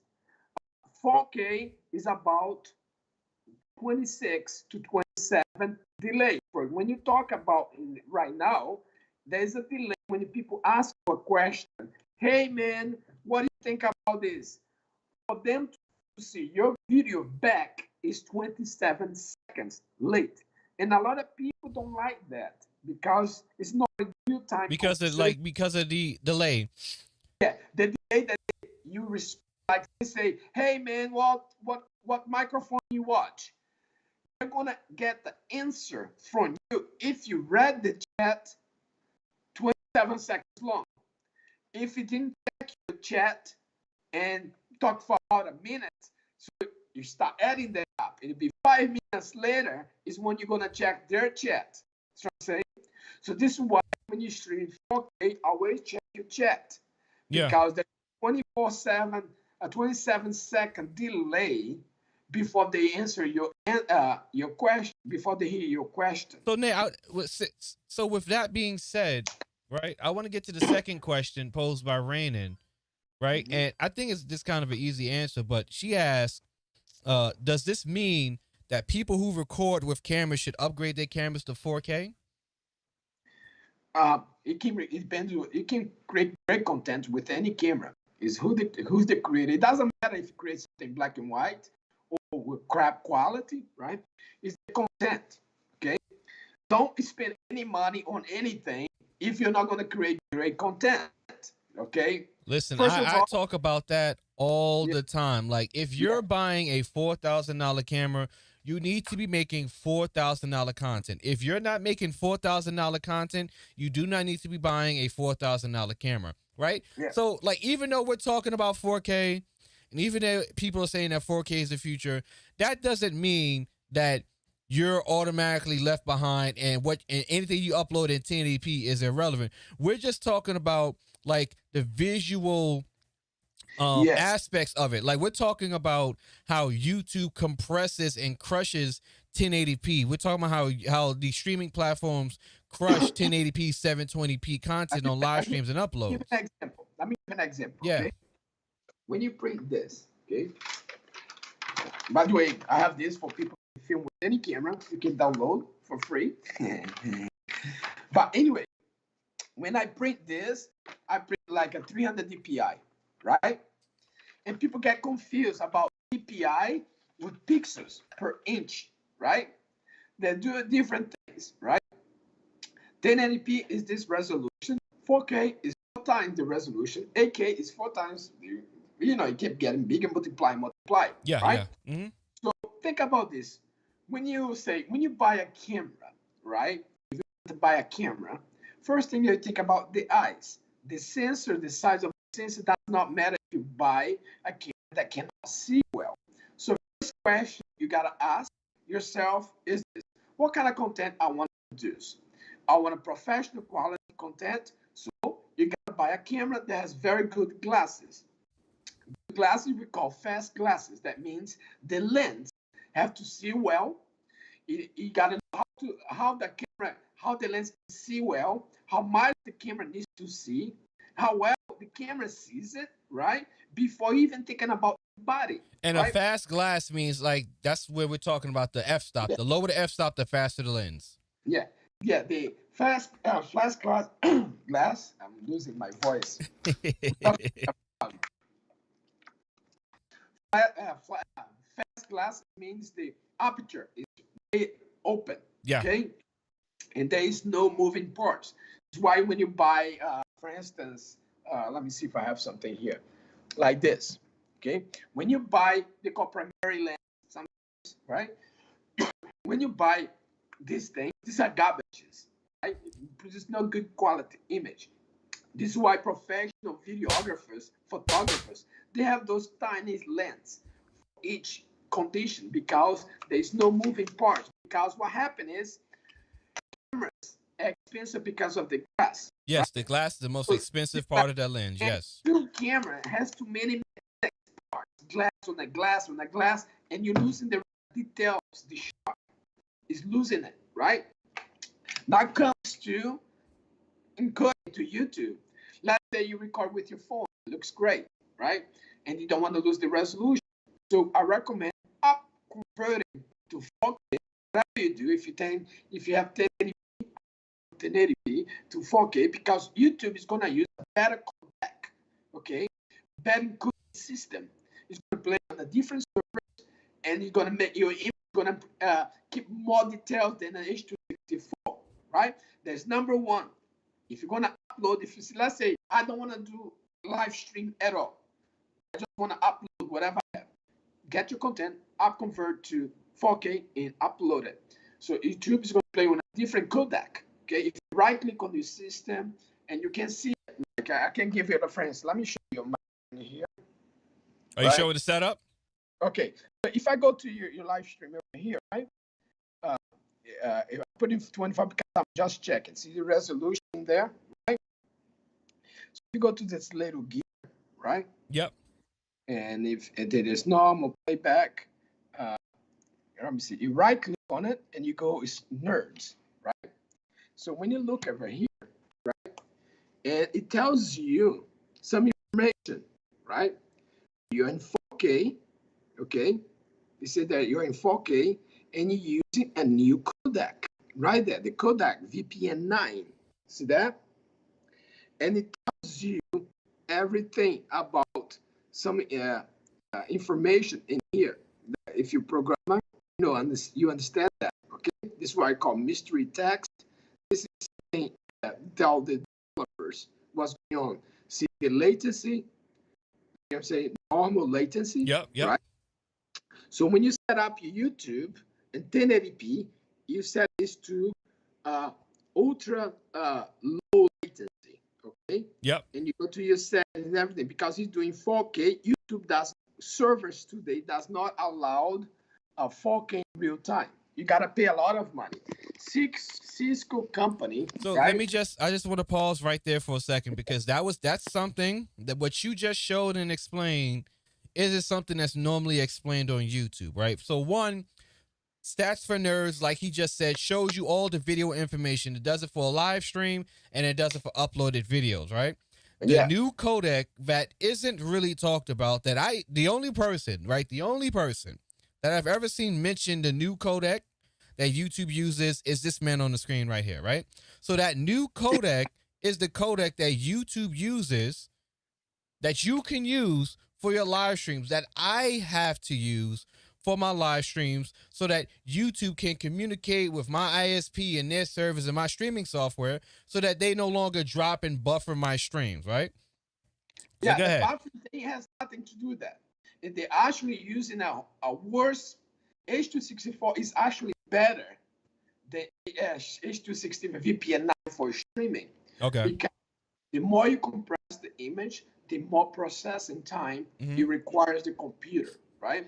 But the computers are getting faster and faster, right? Think about this. The more you have Intra frame and Intel frame, right? Yeah. Intel frame it records a frame here and a frame here, right? Yeah, I was saying encoding. So the computer calculates those in between, right?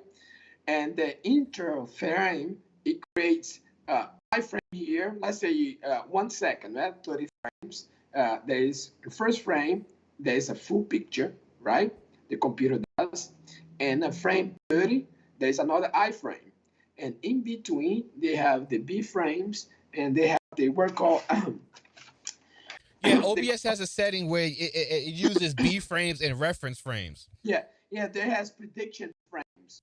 So, and then what does that is compressing instead of sending every picture. Nate, do you wanna step away for a minute and get some more water? No, I got water later. Okay. It's just my voice. Doesn't matter how much. Okay. I'm just checking. All right. I'm sick. So what happens is the computer compresses it, right? But H264 compresses better. It makes the file smaller. But the problem is you need to decompress. And to decompress requires a more powerful computer. This is why when you encoding videos, for instance, let's say you got a new camera and then you can H265, you try to play on your computer, you don't play. You play like frame by frame. It will not play in real time, right? It's because the computer is not powerful enough to decompress the footage, right? But because the computer is getting faster, better, and H265 is better, right? Better compression makes the file size smaller with the same kind of quality than H264, right? So they save space on the hard drive. Instead of you fitting one video, and for this much of megabytes, you fit like 10 videos, right? Yeah. So they save money, right? So that's what it is, right? But because it's a better codec and they are moving toward that way, if you upload your video, normally you are on the old codec on the YouTube servers. This is why if you try to download your video today from YouTube, your computer look like crap. Yes, Okay? it looks terrible. Yes. Yes, right? You have to use a separate software to get the proper resolution. That's right. So encoding takes place when you upload with streaming, right? So H265 is the future. Your streaming is the future. If you upload your computer, if I upload anything, if you're not streaming, upload it 4K and 30 frames per second or 60, not 24 frames per second. Now, when it comes to creators, right? Their favorite recording FPS is 4K 24 frames per second. Yeah, it's all because people don't know shit. That's what it is. What happened is people don't understand the technology, don't know how the technology work, and there's a lot of people in YouTube saying BS. Okay, 24 frames per second does not exist on today's computers, monitors, display. Every monitor that you see, the phone, everything, the display via the hertz. Yes. Okay. My computer is playing on 60 hertz. If I record 24 frames per second, the graph accelerator has to create called the pull down frames. Pull down is like one good frame, and then there's two half, and then another good frame, and there's the image. So it's creating image that does not exist. This is why when you pause a video in YouTube, they're recording 24 frames per second. One picture is great. If you go to the next picture, it's blur. You can even so pretty much like what he's saying is that like if you follow a lot of the creator conversations, a lot of tech creators, they shoot all their videos in 24 frames per second. Everyone says shoot your videos in 24 frames per second. What he's pretty much saying is it's dumb. It doesn't make any sense based on hertz and refresh rate of monitors and TVs. Yeah, that is unicorn frame rates because unicorn frame rates. Yeah, you have to understand what you're using. The only way for you to, because I work with this kind of technology, right? And I work on television in studios. When I used to do the things, animations that you see, when you go to a movie theater, you see some animations. Yeah. You know, those cool introductions, eating popcorn before you watch the movie. Yeah. Some of them are mine. I create some of those. So what happened is I have to create 24 frames per second, right? The animation that I create because there is a light on the movie theater flashing 24 frames flashes of light per second, right? Some theaters, when you realize that there's a lot of action movies, right?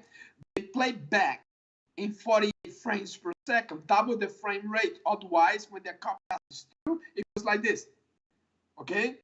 When there's a lot of actions, they realize the frame rate is not right. People is gonna get dizzy. If you have epilepsy, you can have this is why some people on movie theater get epilepsy. It's not because of flashing lights sometimes. It's because the frame rate is flashing at their eyes and they can see the picture being drawn, right? It's why when you see somebody go to a movie theater, and when you see a car passing from left to right, or somebody jogging from left to right, you see a person like jumping like this, right? It bits and then jumps, right? And people that have epilepsy, they can see that, right? If they are nearsighted or whatever is watching TV, or they are fast-sighted, they can see the pictures being drawn, and that's bad for epilepsy people, right? You don't understand that. But when you're in the movie theater, the project is 24 frames, 24 flash of lights per second, right? It's rolling. The lights is doing like that, right? Yeah. On computer monitors, now go with the if you live in the United States, right, it's hertz. If you're in Europe, it's 50 hertz, right? It's changing to even that is changing everything going toward to American system, even if you are in Europe. I'm gonna explain why. When you go to buy a phone today, I know you talk some people that have phone They do. Nate, hold on 1 second. I'm getting a lot of skipping on my side. Let me see. Yeah. Let me just reset my mixer real quick because I'm getting a lot of skipping on my end. It's Okay, not you, it's me. Okay, 1 second.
Okay.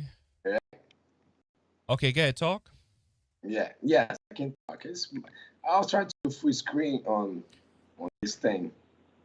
1 second. Crazy. But basically what it is this. 24 frames per second does not exist today, okay? Because when you buy a cell phone today, what they advertise? Oh, this phone can do 120 hertz, right? 240 hertz, right? Yeah.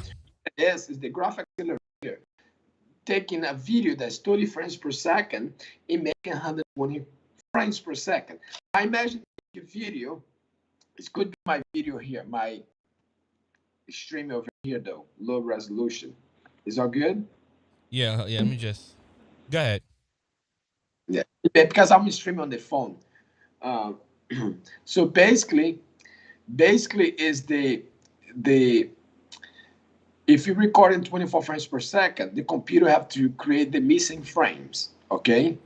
Because it needs to match. If you're watching the computer, it's 60 hertz. Most of computer, 99.9% of the computers are there 60 hertz. So the computer have to draw the missing frames, okay?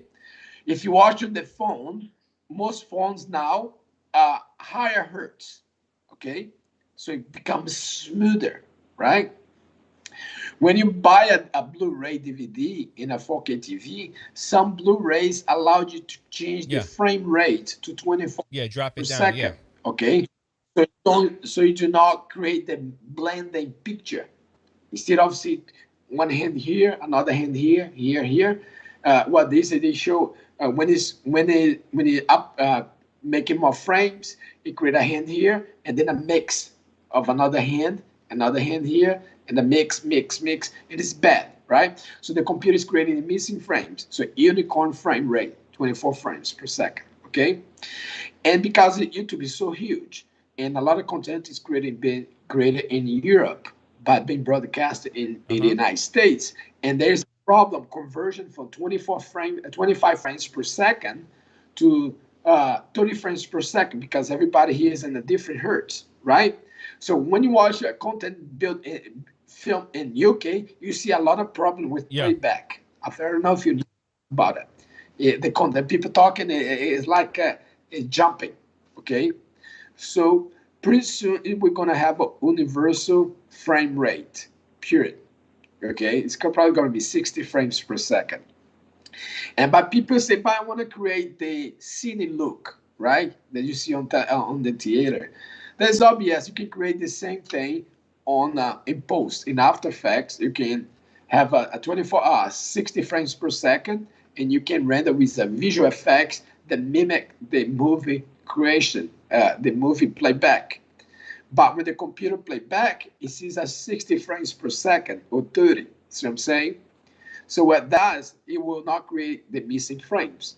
So you see what you see when you're editing is what people is gonna see because the computer is not creating the missing frames. So avoid 24 frames, avoid lower frame rates. Okay, if you record 30 frames per second, great. If you have equipment to record at 60 frames per second, even better. If you can record in 4K, recording 4K. Don't record anything So I have a long. question for you, right?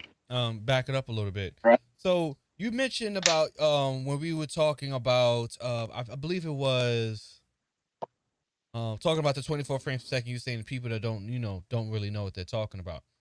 And Yeah. I get that feeling a lot when it comes to like information with live stream. So my question for you is, do you think that misinformation about live streaming and how to do it and how it affects you on one of the biggest platforms like YouTube, do you think that kind of misinformation is slowing the advancement of other creators into the live streaming space? It's lack of knowledge. It's basically what it is. When people don't know, if you're on an island and everybody walk with like a dog with your knees on the ground with the feet like walk like a dog, and one person figure out they can walk in two legs, basically the same thing. What happened is this. We'll give an example, right? Uh, I gave an example on cameras, for instance, because people are interested in cameras, right? And the filters, right? People say, oh, ND filter, do this, do that. And people have no clue what ND filter is. ND filter is just a lens that put in front of the camera. It's a lens that says lens, right? And you put in front and you reduce light. This is it. This is the only thing that does to the to the lens before it gets to this, right? There's a lot of misinformation about that, right?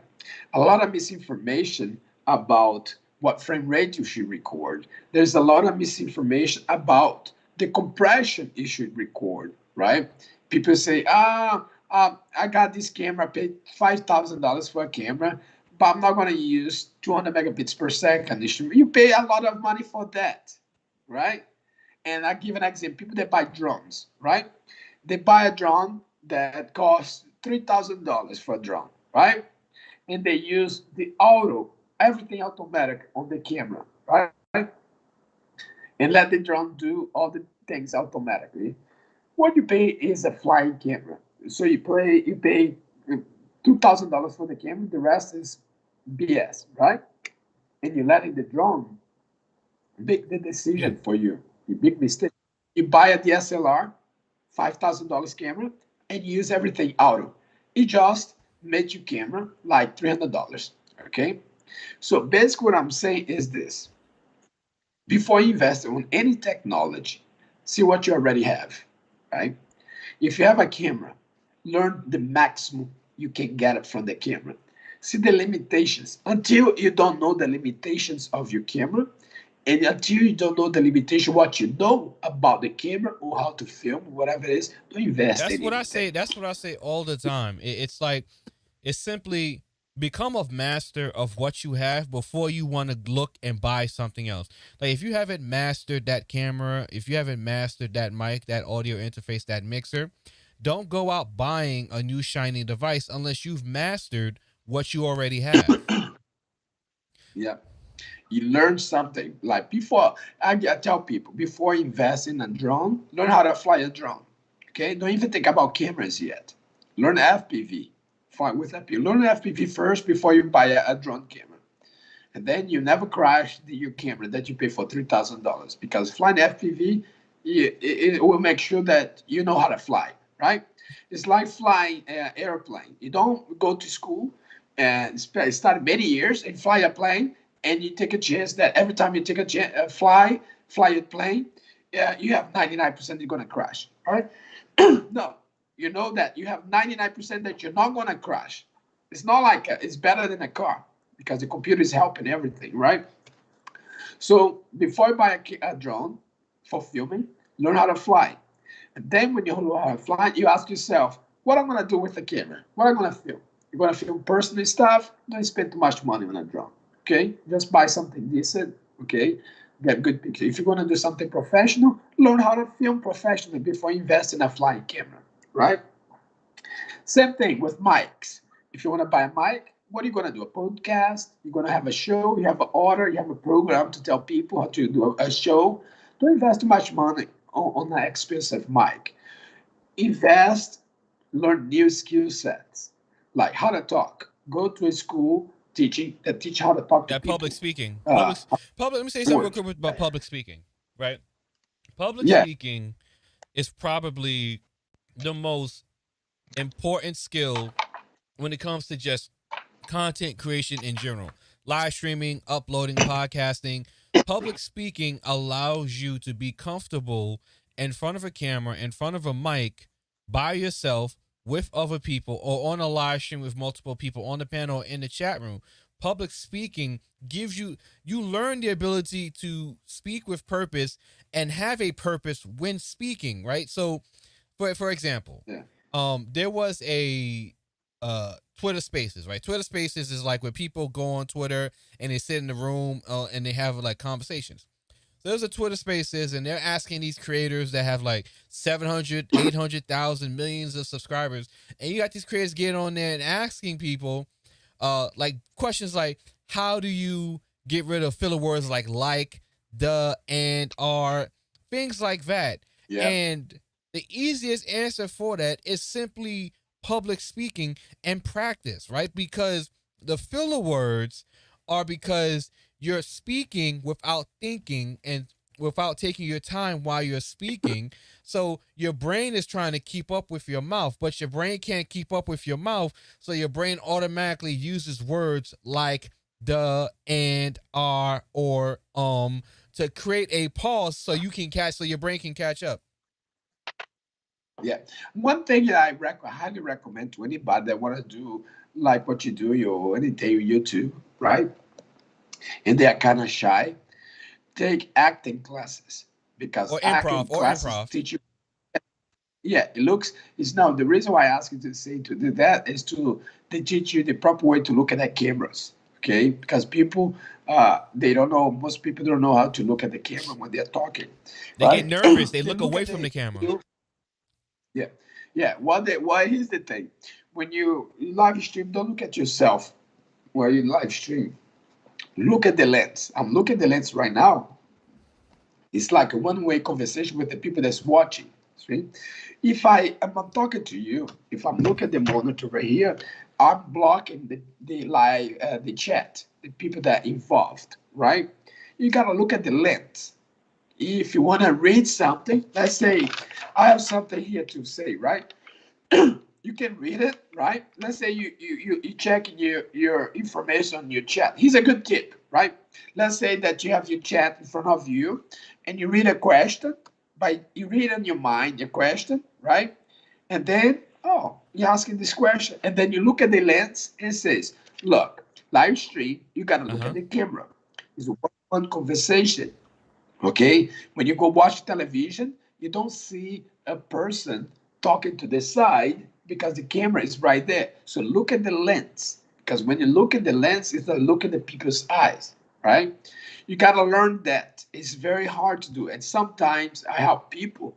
I put a little eye right on top of the camera. You can buy an eye that you can sell, that you can buy on Michaels, whatever it is. Those little eyes that move the iris, right? Glue right on top of the camera lens, right, somewhere. So when you look at the eye, it look like you're looking somebody else's eyes. So that way you don't look at the glass, because when you look at the glass, you don't see nobody there. So I'm saying, but if you look at the little eyes on the camera that you can glue to it, you start getting used to it. Then you remove those things because your brain now understands that I gotta look at the lens. Okay, so where's the thing in there?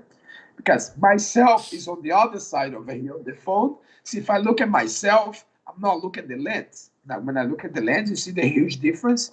And if I look at YouTube on the desktop here, right? If I look, I'm not looking at people. Okay.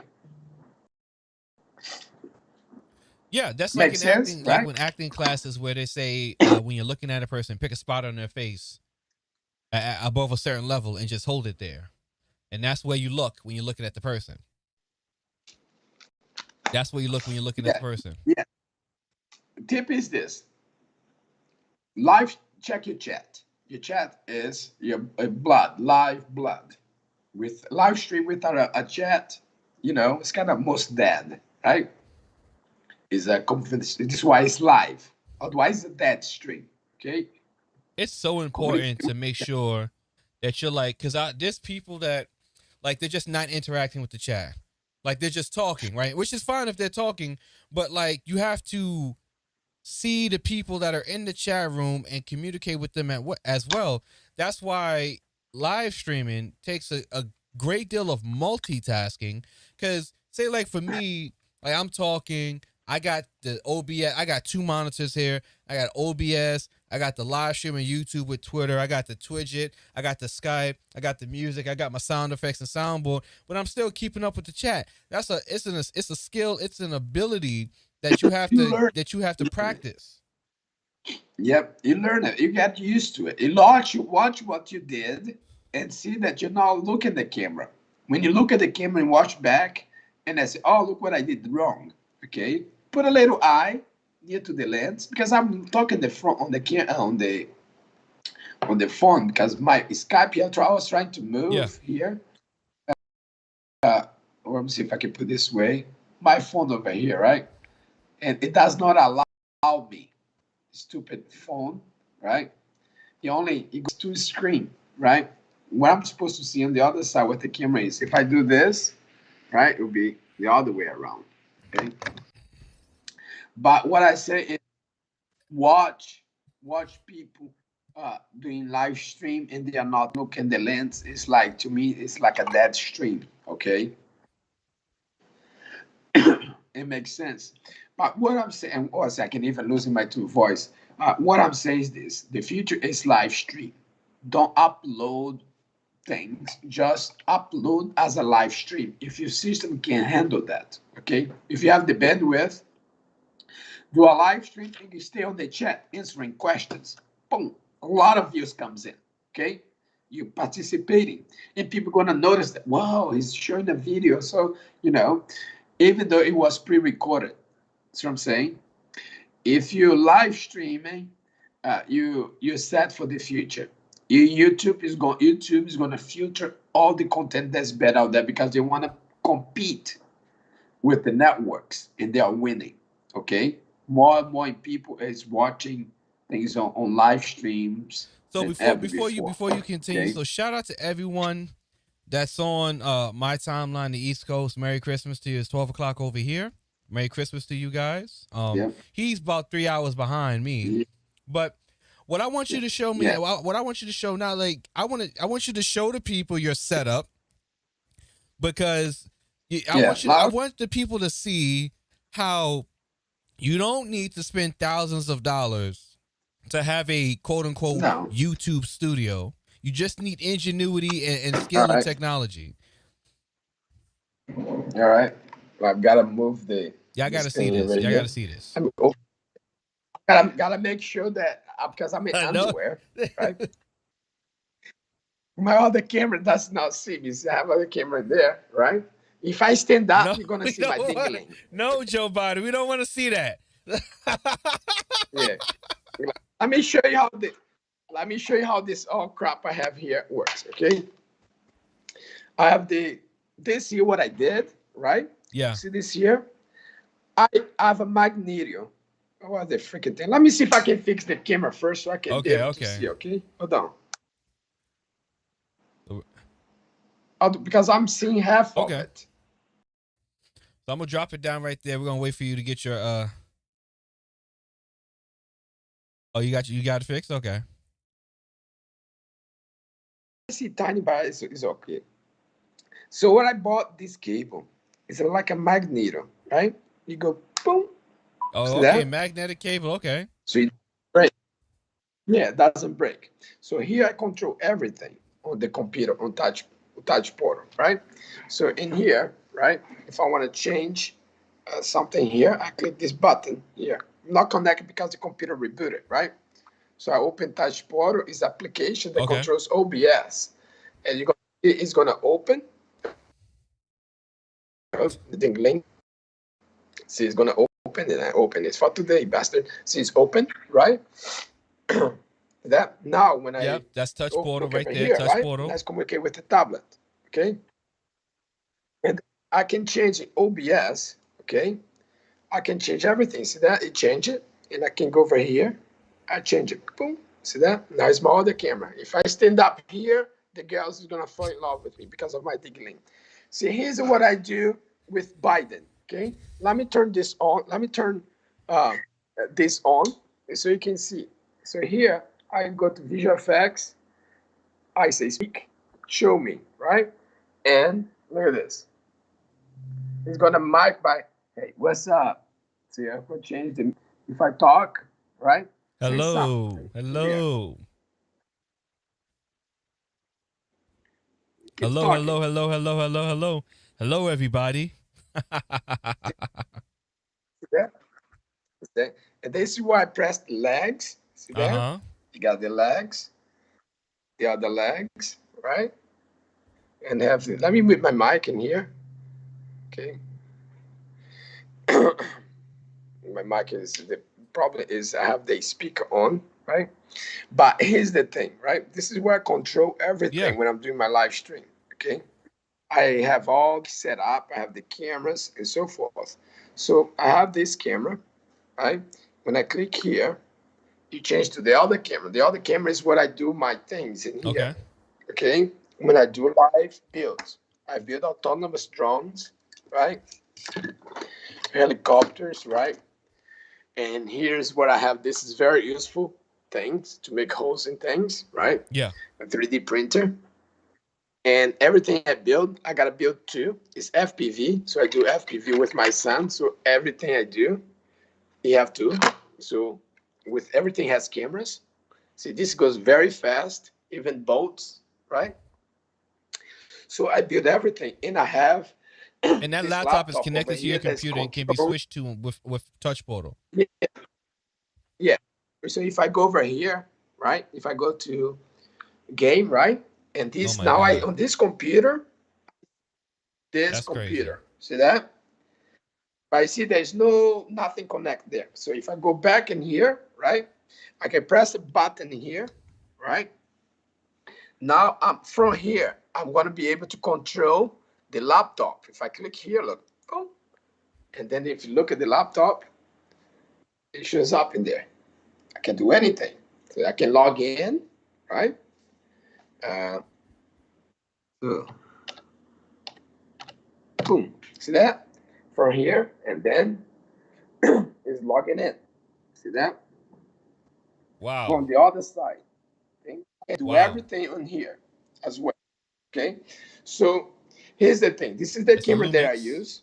I bought it for 150 bucks, right? They gave me an adapter so I can use a Canon lens, okay? And that's 4K, and it has a cable that is always has power. It can go 24 hours without A dummy losing battery. power. Pretty good. Yeah, this is a GA7. It's like a 10 years old camera. It's a Lumix, right?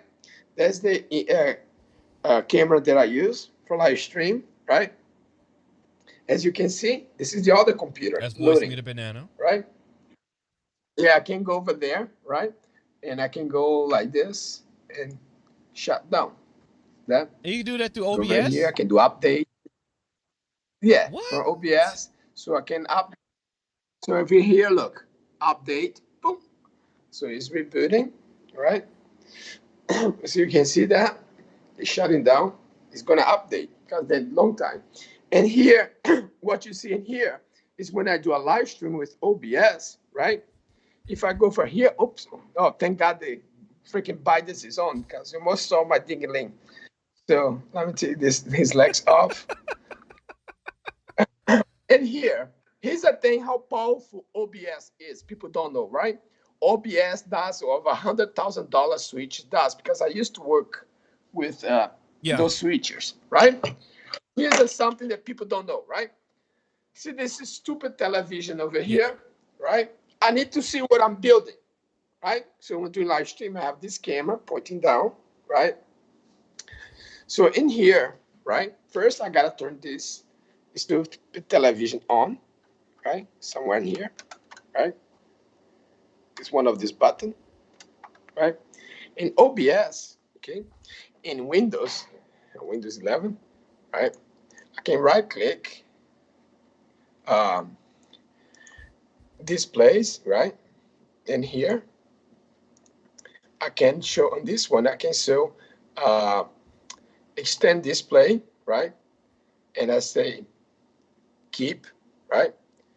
Now in OBS, okay, I go to studio mode.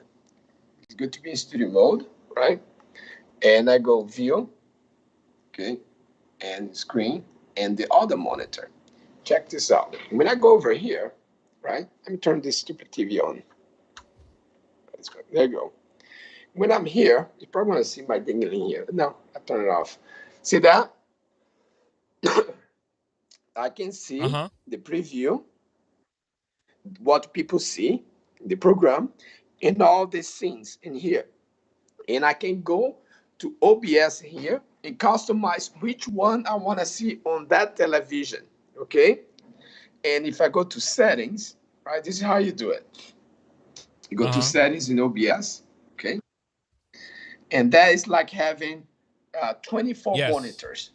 So go genital, okay, and go all the way down.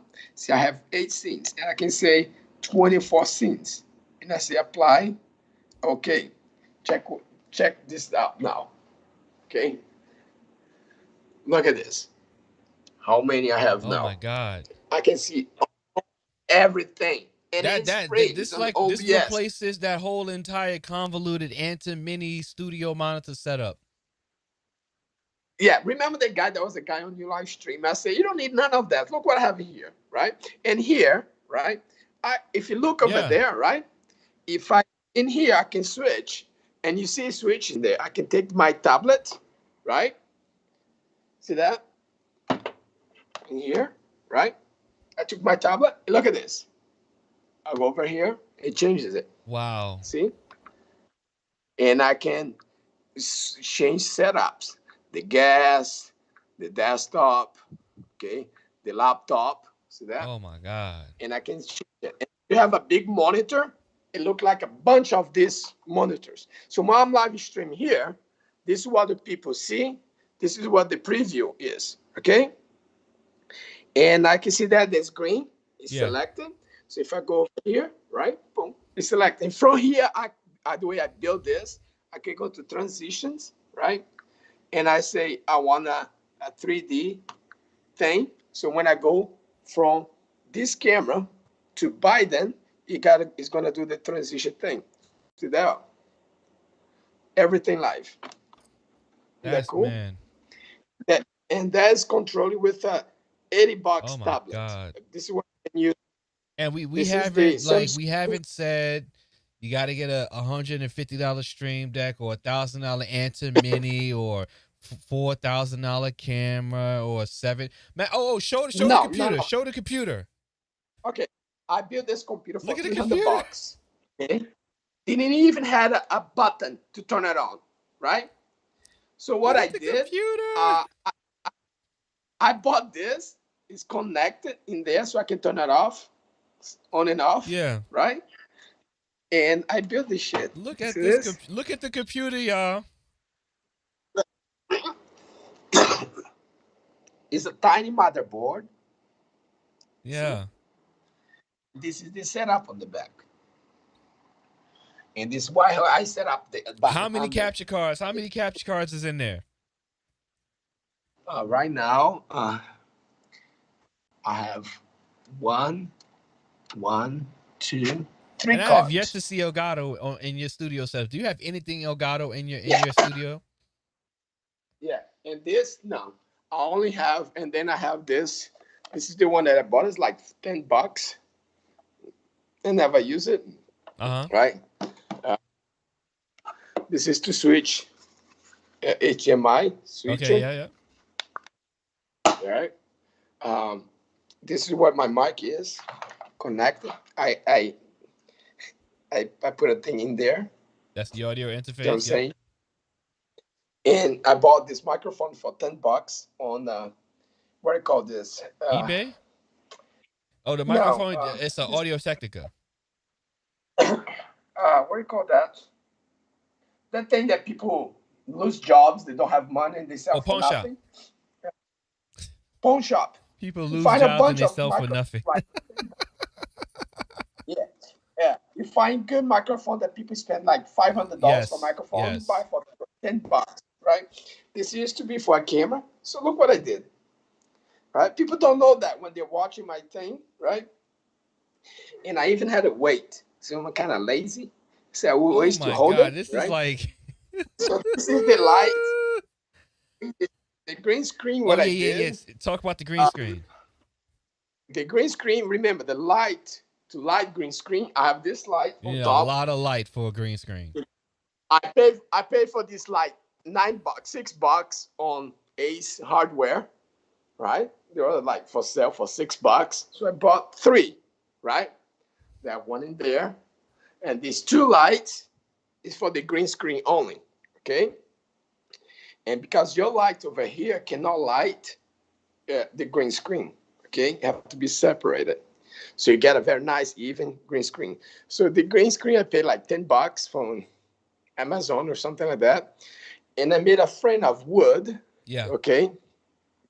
And I stapled them, boom, boom, boom, boom, like a frame to make sure there was no wrinkles. And we got a comment. There's no Apple products anywhere to be seen.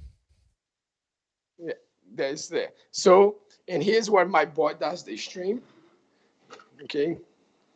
He does the stream over here. He's 9 years old boy. He does stream and talk, you know. And he has his own computer, iPad, and he's talking to 6 people at the same time, his friends, while he's streaming. It's crazy. And he types so fast, and he's super smart kid, okay? And that's why I have this. Some people may be wondering how come there's no Apple products. Because it sucks. I only use the iPhone that in which I can't make the screen big on the Skype. I'm only using iPhone for that. The only thing that Apple is okay, right? I'm gonna explain why a little bit this. Is that the reason why Android phones get like crap after many months, right? Is because the way the software was written, the OS. YouTube, Google needs to work on. Google is I think they are working on a new OS system, right? And they made a big mistake, and I'm gonna explain why. Okay, and that's why if I have an iPhone, this phone that I'm using right now, okay, this phone that I'm talking to you right now is from 2016 or 17. Okay, who has a phone, Android phone from 2016, 17? Yeah, tell me. What, do you know anybody? I mean, I do, but I'm a tech person, so I keep all my phones. So anyway, Apple computers I don't like. It's a piece of junk, in my opinion. Okay, and they're moving toward apps. Okay? Shots fired. It's a piece of people that says that Apple is great, and Apple is like can I say a bad word in your channel? What? Like Apple computer is like a beautiful woman that is bad on sex. She cannot do the shit, you know. I cannot do a good blowjob, right? It's just there, right? Oh my PC God. is a bitch that can do all the shaking for you. Oh my right? God. Think about it. There's no better way to do that. You buy a beautiful woman and she just standing there. Now, a blowjob on you, and she goes like this. No. She goes, I'm tired. Oh my God. That's the that's what it that's is. the But people, you know what? I've made, you know, in my time with computers, I've made quite a few Apple jokes. Like, it's a regular routine thing for me and people in my circles. But I've never made an analogy like that for Apple. That's it's reality. Like, I give an example, right? The University of the Grand Canyon, here university, big university here, right? They want to hire me to teach the students there, right? Many universities ask to teach, right? And I have 3 hours interview for the job, right? And the lady was there, the person is in charge, was saying, we are fucked, basically, because with the new Apple computers, you cannot upgrade the GPU, so they're screwed, right? And I said to her, why are you using a fucking Apple? You know it's a piece of shit to do this kind of work. So I'm saying, and she said, I know, but I'm not the one that makes the decision. And I've seen now they have to go through, right? So what happened is Apple computer they have to buy another computer and they're super expensive to replace, right? So they are fucked. So they have to they're moving toward PCs now, right? The reason why Apple computers is a piece of shit, in my opinion, I avoid to use them every time I work for a company, is this thing. Can you do this on your Apple? Yeah, it's going to take a month. How about in a PC? 3 seconds. Okay, we buy you a PC. That's every single time I work on a computer, right? I said, can you build this in Apple computers? No, I can't. And I lost count how many. I give an example, right? My son's mother always use a Macintosh, right? And she asked me to fix it. So I fix it. And they says, no, you're using a piece of shit. I don't want my son's mother to use a piece of shit, okay? So I bought her a Windows 10 laptop, remove all the junk that comes with it, right? You got to do that. I gave it to her. She started using, and the first thing she says, why this is so easy? It's because he used to use a crap thing. As is by a Macintosh, you got to do this, and that's not. Just right click here there. You know, I said, don't have to put things on the garbage can. That's no, you just exit. Okay? It just work. Right? And she said, oh my God, it's so simple. I just want to do this, dude. That get done. Right? And she never turned back. She said, using Apple for years. I got tired of using Apple when I had to edit a documentary. And I had to use these iMac computers with Final Cut. I hated Final Cut after this. It couldn't real-time render. The Mac computers were too slow. My laptop was faster. The rendering times was crazy. The computers were having power shortages. The Final Cut software was a drag to use. After this experience using Final Cut and Apple software, I was completely done. What happened is this. I'm going to tell you the truth, okay? What happened, okay? Most of the places that you see that has Apple, there's a drag queen running the place. For real. Drag queen, like those kind of thing, flashy thing, Barbie thing. That's what it is, every single one. No one that's talking too loud, you know. Okay. There's a freaking Macintosh there. Okay. See what I'm saying? All right, we're gonna have to back it up a little bit. InteractiveDNA going off the rails. If you go to any car that has an Apple logo in it, stop and listen. The person's gonna get out of that car is screaming loud. My dog piece of oh my God. You know. And they're always loud. So interactive, right? So we're at the 2.5 hour mark, man. It's been a phenomenal experience, man. I mean, you dropped reality bites. You dropped some gems from outer space, right? So before we wrap it up, I'm telling the truth. Absolutely. Let me tell you something, right? I was working in New York City. A TV producer asked me to work in Salt Lake City to fix their shows, right? And it was NBC. They were making Boat World, Utah Road, whatever it is. They were doing some commercials. They have to put in between those shows, right? The guy, the camera man, got sick, right? And he was a very fat dude. And I skinned him like a stick, right?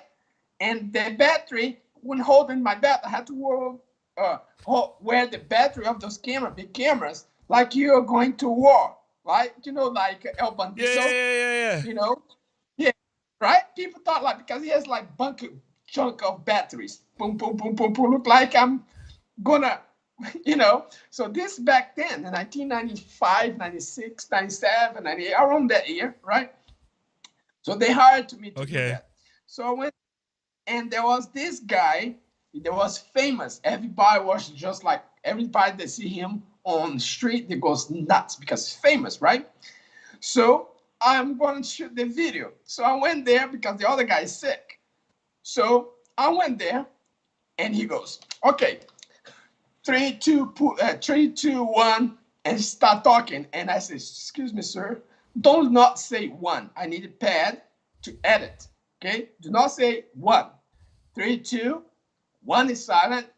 Say your thing. I need that so I can edit. Make Yeah, so you nice. have that space so you can cut the audio out and match it with the video. Yeah. 1. Yeah.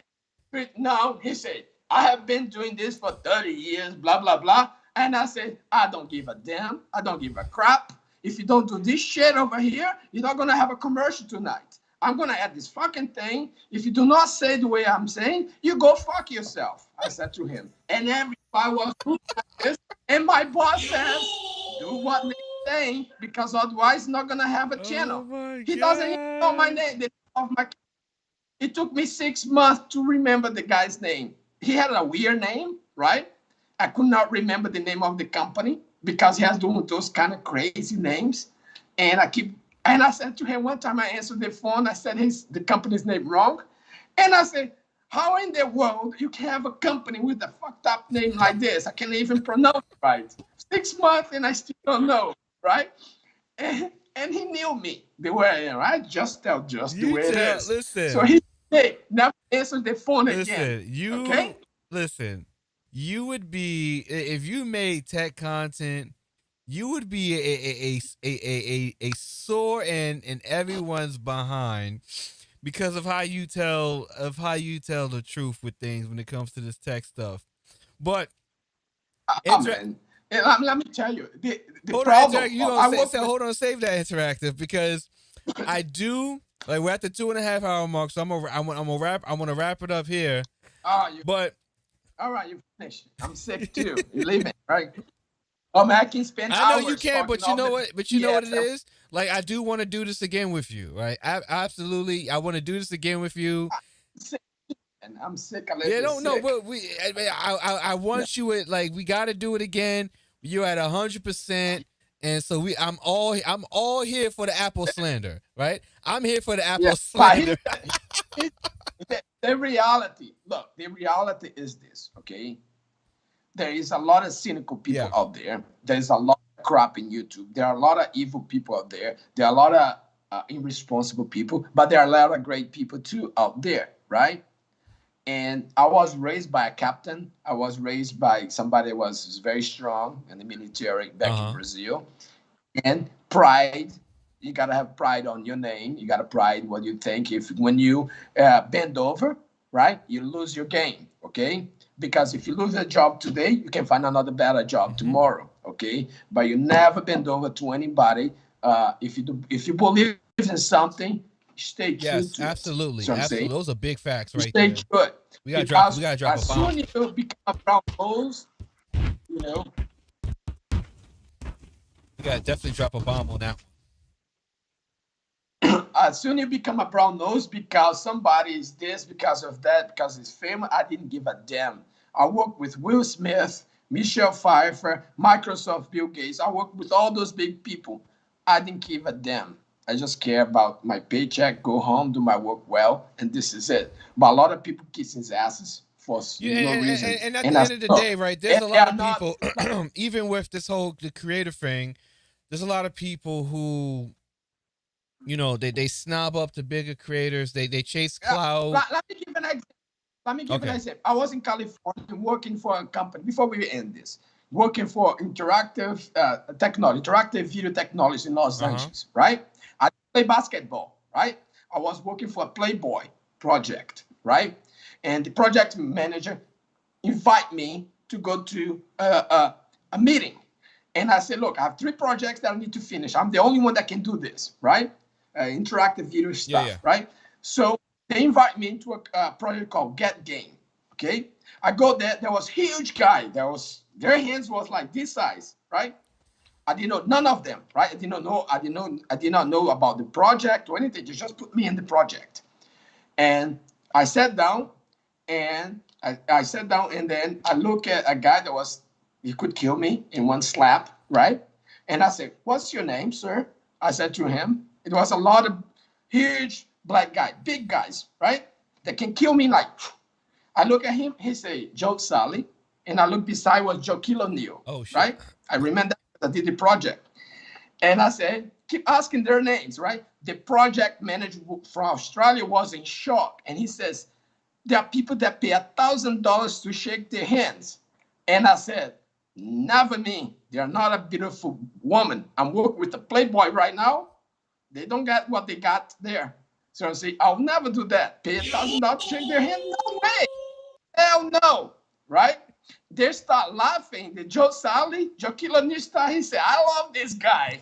You know, keep hearing the name. I love this guy right I here. had some pussies here right now because I was working for Playboy interactive videos that you watch.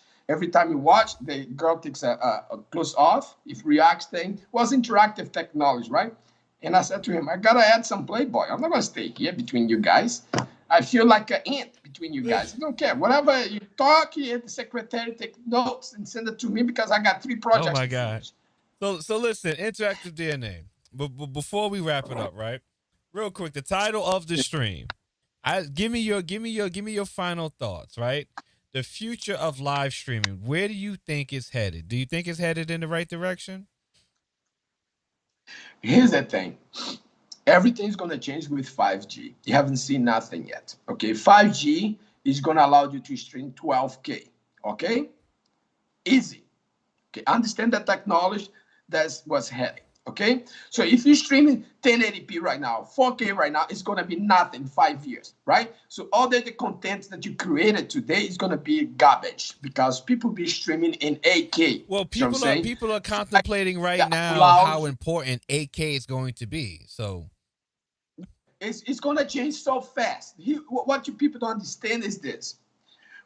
AI is getting better and better. Computers getting better and better. Okay, your phone right now can do things that is incredible, right? Imagine 5 more years. And then when they implement it, because right now they're full of BS. Nobody has 5G yet because 5G requires 5 different types of technologies, okay?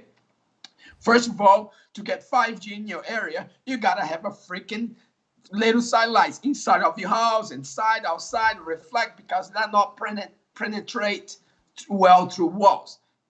It's just physics, right? The bandwidth 5G is not good. Well, doesn't go penetrate into walls, right? When you have your phone right now that you pay a lot of money, they're saying 5G is all crap because you do not have antenna that capture the reflection of 5G, right? Because they have several technologies. They didn't put that in here yet, right? So when I hear people saying that, but when they stop putting those technologies all over the place, and you start seeing upload speed over terabyte in about 1 or 2 millisecond delay, it's going to be an explosion of video. I'm talking about we're just starting. So if you start streaming right now, you start understanding the technology. So when 5G is here, in which it's going to take 5 years. Remember, HD, which is just a freaking thing from the air, took over 30 years, and we still people watching television 1080p or 720p, still garbage. Remember, right? So you think 5G is going to take no, it's going to take 5 years from now, okay? And then in 5 years, you already have content, you have the experience of the streaming, and it's getting better and better and better. So I'm saying, get to know the technology now, so when it comes, you know, okay? Don't waste uploading videos, do live stream, you know, even if it's small video, even if it's not 4K, if you stream internet is not capable of doing 5G, 4K, do a live stream because people are disconnected, okay? In live stream, connected people. Because people say, well, I'm going to watch a rerun of Seinfeld. This guy is on live, so I can chat with him. It's live. It's like a conversation. You know, you never know. So it's more like a community, right? Live stream is a community. You don't have to stream in 4K if you can't, but stream it. Don't upload any crap anymore. Upload content is a dead medium. network systems are dying, are really dying. People that work on television, nobody cares, nobody give a damn. When you see people doing interviews, like I was in the park over here, right? A woman asking about certain things, right? A girl for the television. I said, I gotta pee, got pissed. I gotta drain my vein. Sorry, I can't do interview right now. So it's getting to that point. People don't give a damn about televisions anymore. No, they really don't. Because They everybody really don't. YouTube streaming. So, Interactive Man, I appreciate you so much for joining me on this stream.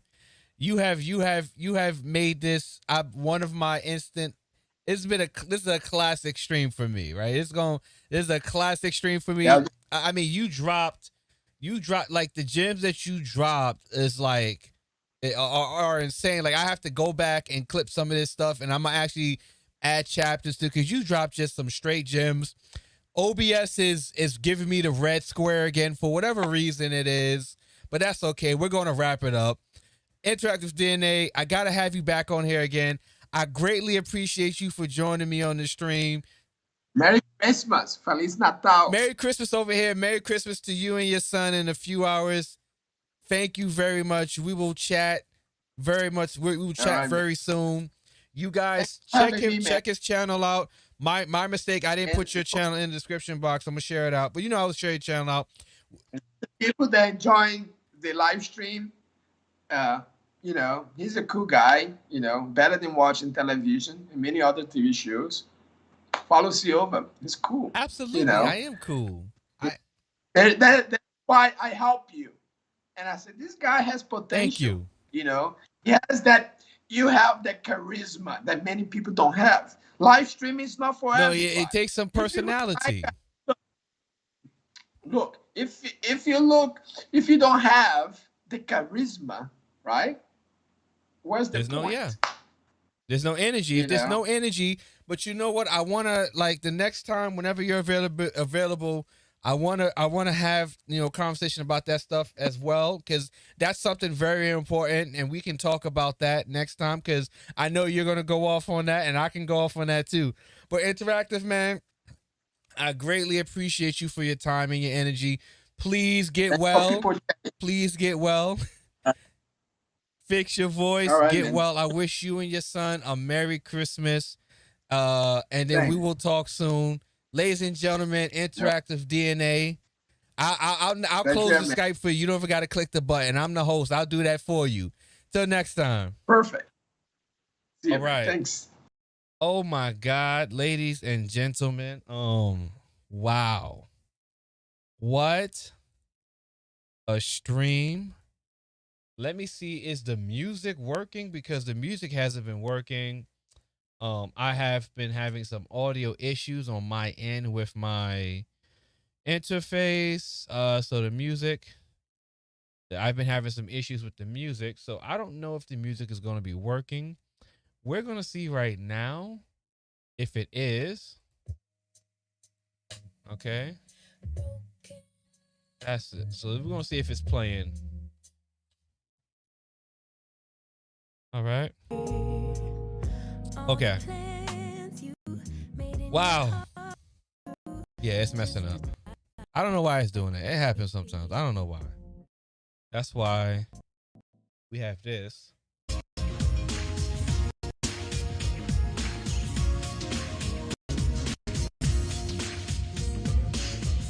Oh my God. Ladies and gentlemen, man, we had a great stream tonight, man. We had a legendary one. He is a trip. Yes, he is a full trip, right? InteractiveDNA is a whole trip, right? He's a whole trip. But he's a whole trip, but extremely knowledgeable. And that's what's so crazy about him, because he's so knowledgeable, right? So with that being said, I do plan on having him on the channel again, because this conversation was insane and a lot of information and gems were really dropped, especially talking about the potential future of YouTube as it pertains to live streaming. This is information that I don't see on many places on social media, especially not on YouTube. And Merry Christmas to you too, man. Merry Christmas to you. And these are conversations that I don't see happen on a lot of places on social media. So without further ado, I hope this can play properly. It might. Let me just come back to the live scene. We're just gonna stay here. I hope this could play properly because I've been having audio issues. Well, we made it to the end of the stream. When you hear this playing, it's playing a little good. You know, it's working a little well. But anyway, when you hear the beat drop, oh my God, we gotta get on out of here, ladies and gentlemen. Oh my goodness. We had an epic stream tonight. I gotta shout out the man of the hour. This is the best stream to go into Christmas. I hope this gift from me to you appreciate it. We covered everything in regards to streaming, the future of YouTube, the future of streaming, where it's going to take us, how it's going to get there. But until next time, ladies and gentlemen, loosen up in the shoulders. Good night.